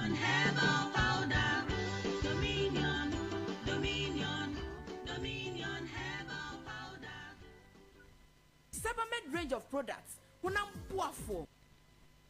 Ghana Fui Franco. Esa the electrical appliances for Frabejaswo. Washing machine. Agent woman yopo. CCTV cameras. Any dog clear. You know that. Seba mobile phones. This are iPhones, Infinix, Nokia, Samsung. Any the anyone says receive now. Franco. In our binya the papa. Ne water foam say Franco air conditioners. Every 1.5. Adequacy 2.5 horsepower. Samsung Franco TV. Every 32. Adequacy 85 inches. Franco. Essential tabletop. Double decker. Any chest freezers. And chain in a mahoden kwa. Franco kwabata bi e benwo. Name head office. Ewada braka. One Roxy Cinema ne die nimre. Friend 0246 422 338. In a 055 5939 311. Franco Electrical Appliances Papa. If he the luckiest everywhere for everyone. Happy birthday, Mintinka Keko, Miniman Kasa. If you say the luckiest season 3 Asayaba. Afe mami chew a kwanya obefa so nye wo ticket but star 712 hash na di ehihye no so to ticket ana se ko internet no so na bo theluckiestafrica.com se bia mia community ticket no so na you would lucky number Ubetumi so ama system na eyibi ama chere ahia wo pese wutua every 1 Ghana cedi kosi 5000 Ghana cedi Ubetumi mpo ato ticket no ama obi foforo ye obi hero wo pese wutua enye den kra sa wo Ghana for mobile money tua na sa wo amano ne dia for bank card tua ticket baako ebo sika no ho empay ahanum 500 times we ye massa ye pe there will community de benyanso betimi aye emoho edu 10 times inti yen kambom na yen lucky na luck bebia Shamo hoso enye ma wona wondi infiedu watching luckiest jumedie yi enele imrate chire wo Caritas lottery platform no so Adepano no kofa bae wasan de 3CP papa ebeboa efie bia aba mese adepa de etwamu da wo de 3CP egu somu dware a ebo ho ban efi muamoa ho fa 3CP efren so hohoro wanu anopa bia na ma wo se ho ban wonu aduane na eja ana esochie ehyewo a fa 3CP efren so fifa so eno ano no wo hyewu wi a fa 3CP efra enso fifa so na beboa obebre 3CP ehye pimples empompo ekro na ekumkro enimrimu ya wonso 3CP so de enye na wo drugstores bia mu atufonko adepa pharmacy ene SGSSB ene hwani mu okanshi fre 0302 664 832 kumasi adepa pharmacy e wadum ene Hello FM ene hwani mu 3CP efie bia hia 3CP bambo Spanish garlic mixture and the capsules. A boama moja dia fusani we ni peduanum ye.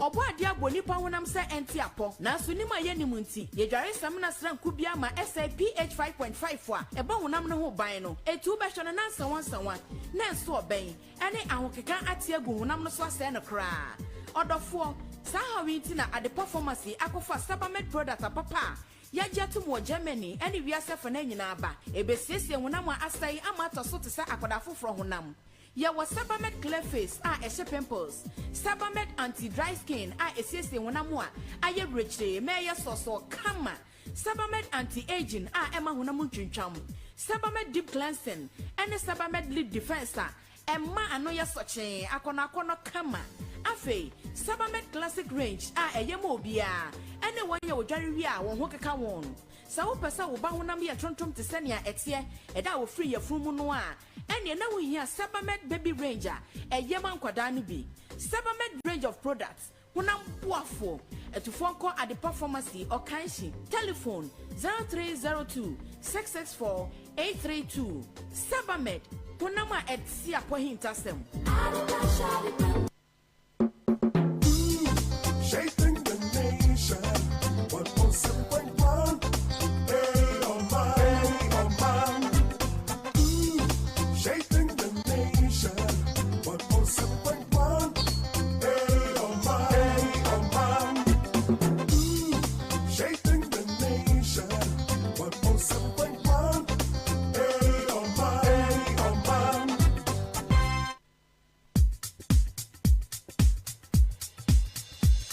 Oman 107.1, having so much fun.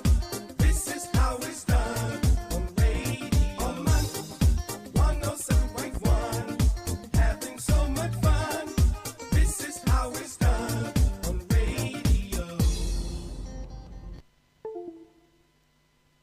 Omanfm.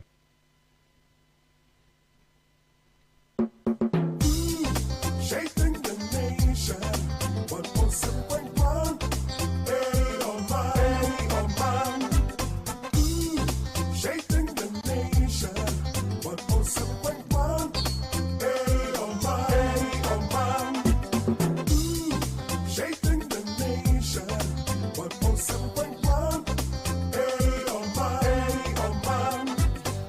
Ebusua yena mo ase mo ma emfa do bonkrata no enwie komodo akaba ko bia yenko ne yenko wi the daily guide of bokrata no na mefa ofa krata fa etoso miensa ena abeto dwase imani Africa edin susuyedie bi aba emonten so na susuyedie omde ba emonten so no omsi omugina omo emra bi anase omhyehyedie bi a abrena brenya no ya omo eye ye friend say Public Understanding and Literacy for Sentiment and Election Analysis. Eternity as a post. Sa post no mo ejina so ye no fa ora Omanfm ebeba oka ye ene Operation Recovery hwan ne mani nyina galamsey etuo nyina mu no.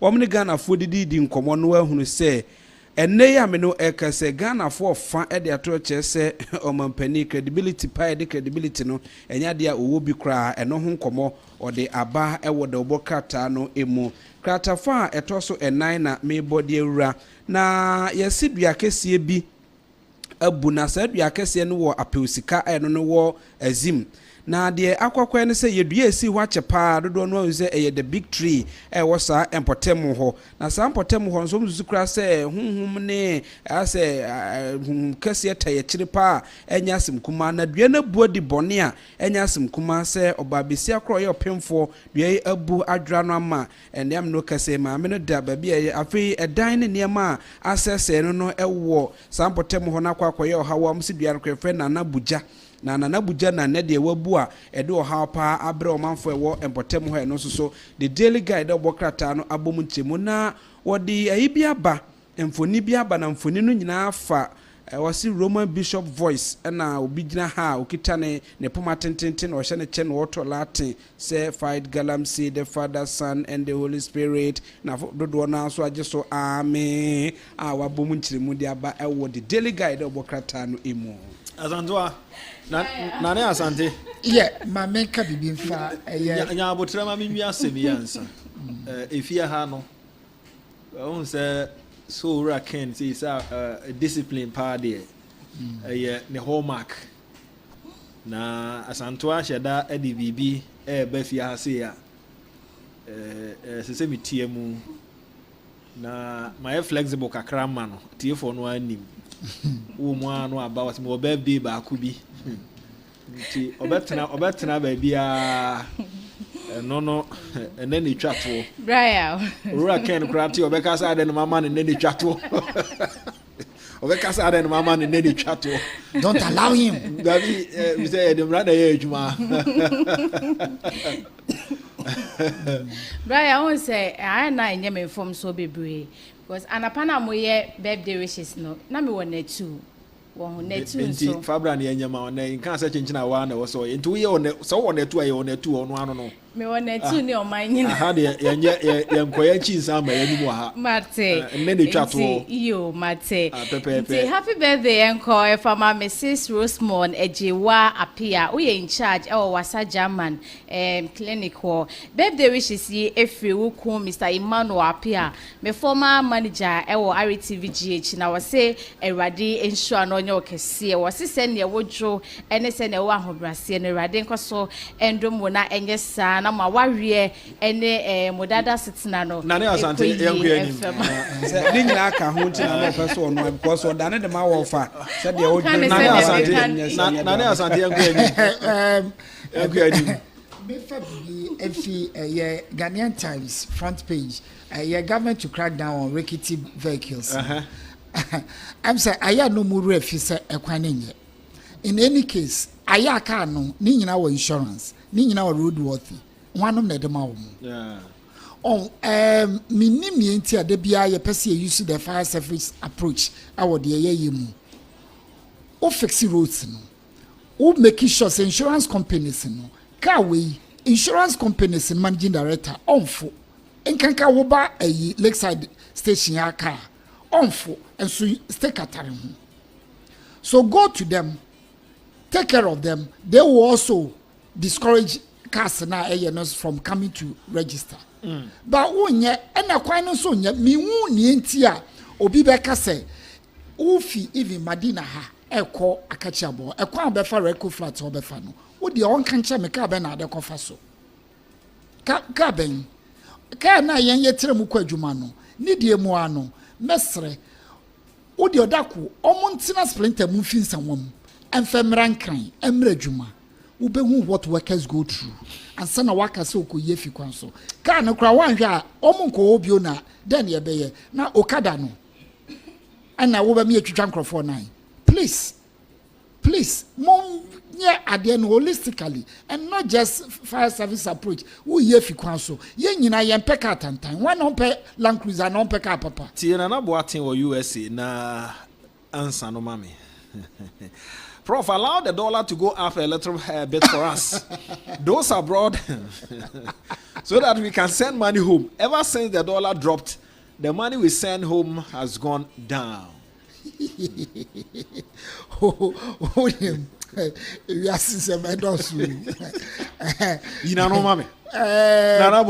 limit of a ghost. Nana, Saba Cosunians, you have a kruma. Yes, you are also same. The end I will pay. A woman some mobile will be kind of one near a dozen, a boy, by the final analysis, no, a bit hot yenina. It's the say and say, Naka will cry on pie bonus. Oh, send your Mako ye cry and kia crab a fiabet in a ha. Nay, I enjoy be. Oh, Musa, Mamma, $1 most any other must go accounts be. I will catch you, say, man, cost of a very ass a buffer. Oh, say a buffer, a bois emma, a jedi, a cozy, or yeah, no credit, nana, more de baboma, a dozen, Baku na de pepper cray, taking care of Fabi and Nipamino. They say them, you say, so double no deba, Ning account, not just say, yeah, build a robust economy, if only we are doing that. But the so far, and also say a ball mine, also so kaka crowd, so I'm saying, remittance no, esotil, because the Kai. The recent one year, and Contabudi by and now can say remittance or swati. Why? Because dollar no one they know a woman mudia, almost send them a ball mine. Can James had na quite say, Coquan touch no bunny more time over children's because almost send the bar, ye never be cry if you yet de, and I near Mansuko ye cacra, but our manswa if you essay or mine say, I'm an inti or no so about caca crow. Nana, say, Yamoy Brave. Nana was a better home. Such Christian touching you, say, Coquan and touching you boy anymore. A dear boy children, so can he be any boy children more? Any more,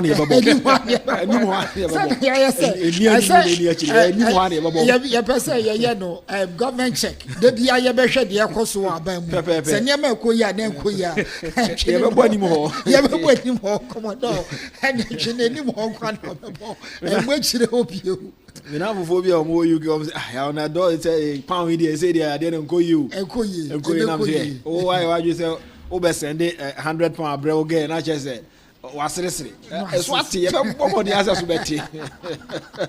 very unfortunate. We yes say you build your economy ni eye. Ya tra sa over reliance they said they commodore king. Ye twen say ye nuanum di bibi be fi baby e de abre. E no de hallelujah. Na mom no ye kwa IMF nom ne ade a e say na omo ye niema na so mo na ma ye nuanum nya sika bi omo de bre. Yeah. E den no mo ya omutumi ko enye savings enye bi de beboa ye. Because yes, Edu says the real impact of government policies is determined by the market women at the various market in Ghana. Exactly. Yeah.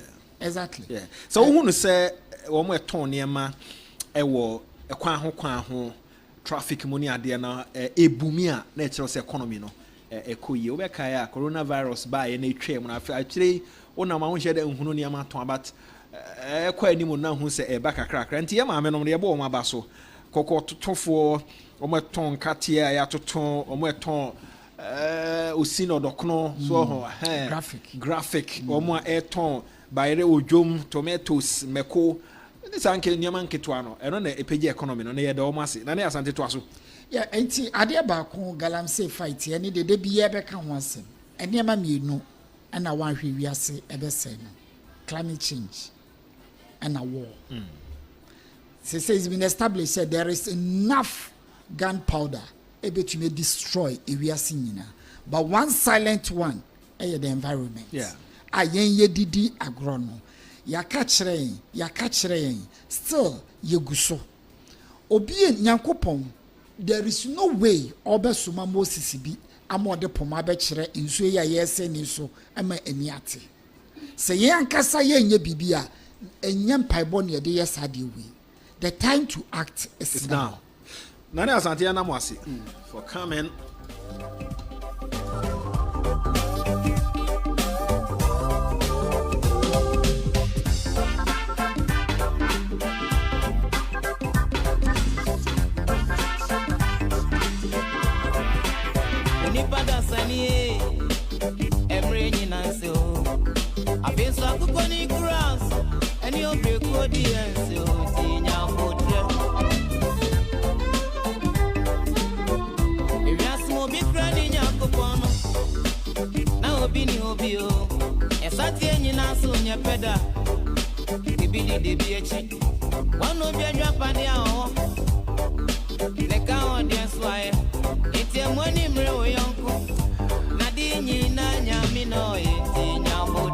Usia Belinda says, YAB, please tell Asantua I'll come for her chichi. Greetings to Commodore.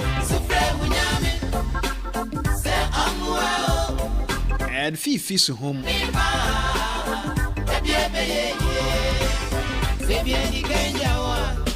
Richard Kojo Miracle says, this one be Google, so not spectacle. Boy, Richard. Goggles pa nyagro.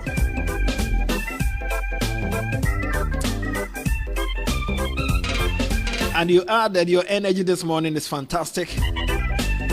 You guys are doing a great job for our incoming president. Bless you, Richard Kojo Miracle. And on Facebook, and I'm making more messages na mamo. Masaud wo Kumasi Bantama. He says the funeral of the late Asante Hima is not only being an avenue for show case and Asante culture, but also to witness a remarkable display of traditional spiritual powers.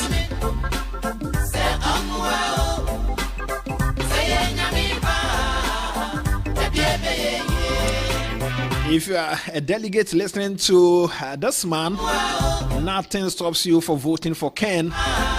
Friends of Ken City Media.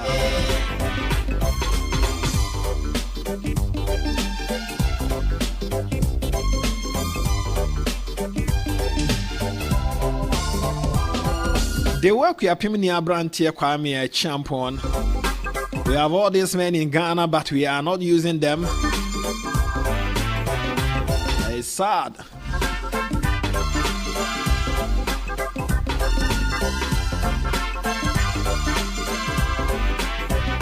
Watching you from Amsterdam. Ebenezer Bediako.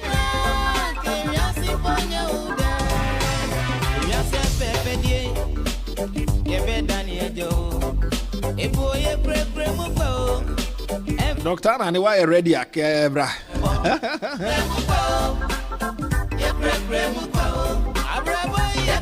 Nana Kweku agree. Of a no can no votes.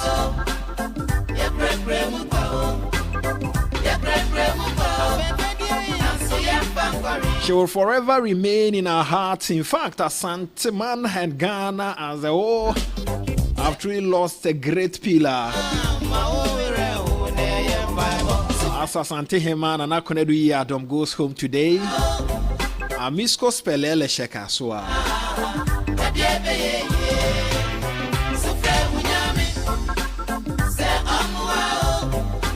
Quick one, you called Dr. Ananeho. Na ye din komo quick one. Dog me mo akwaba.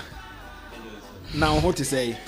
Body and Adam will cry. Okay, I say here I check. Now last week is here. Last week is here. Okay. What about new place? I started. Oh, okay. Yeah, the Nyankopon say. The Nyankopon say. The kind for ho location no more man for and Sunday I share common one say. But I say, say no, your branches no, akoye me still two da, but ye wo Taifa, Bleakios, Taifa, Bleakios. We see her also cornask. Intimpacho yentin yepa mama yentin yepa Taifa Bleakios ohana bus stop no Spinters de baby e wana subisu Rainbow Supermarket behind Rainbow Electronics eho ene wo enti sisi no sapepe eneti. Okay, said wa maya kwanchire no ye de besi ha. So ye fancy me kan say ye de besi ha na chese nwe na me pese Omanfm no hunu se titiru womo eba old place wono mutie ya no pe asempa obi besi wan san wasan ya ba nti na me pese odi ye no etubia Taifa Bleakios yes nye da bibim yeah so answer but ye be sa be sheda din komo na ya hwe new place woni ma hodo aba ho eno pa ho a enema hodo a wo ye de chew manfo emfa so onkrofo benya wo so e wa yare sa tumi mu ene yare hodo a aba e ha nipa no ye beba na ya ba bedi sankomo no na de me pese ye no 2 in 1 if say Omanfo no bi ho no ma ye wie wa ha no na omo ana omo hwe TV na omo busa se a na one doctor na ye se mo ye wo radio ada no mo amfa ma TV nti e pese combine ni mie no me da se pa e pese combine ni mie no okay nti abusuafo ye di si ana adan ye ho Nya peda ibidi de biechi wano bia dwapa ne aho ne ka on dey swai eti emoni mre oyonko na di nyina nyami no eti nyamotre sufre bunyami se amwa o se nyami ba na biebe ye sufre bunyami se amwa o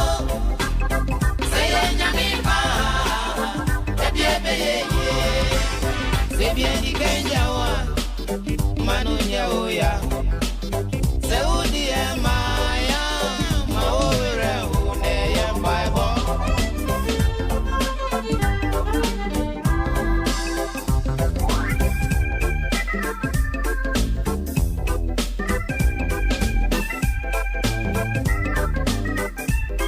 Nana Jemfi Kwesi Boateng ewo Germany. He says fantastic show. Yeah, any bit to me.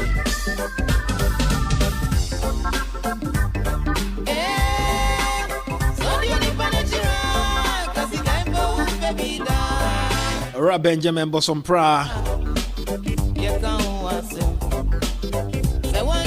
And he says, I heard you mentioning the Big Push project by President John Mahama. Will history repeat itself? Do people know the failed Hope City project in 2024, which never saw the light of day? Time will tell. Ben Bosompra Ewa Agbugba.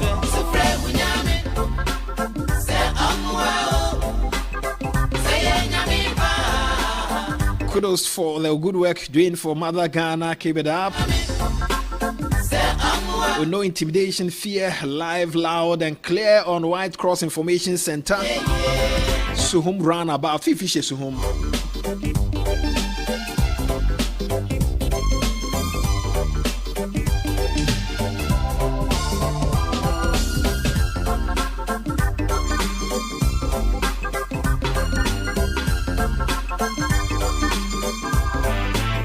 9 months of Idi Amin John Mahama government has demonstrated poor, visionless, and lack of wisdom. President Mahama promised the good people of Ghana a state of emergency. On Galamsey, now the same person is singing another chorus of hymns.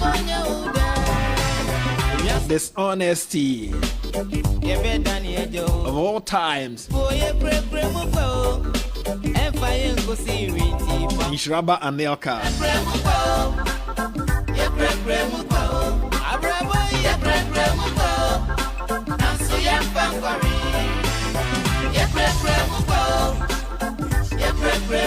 It's also near today's agenda to us. Meeting Edia Amufa Boachi. Good morning.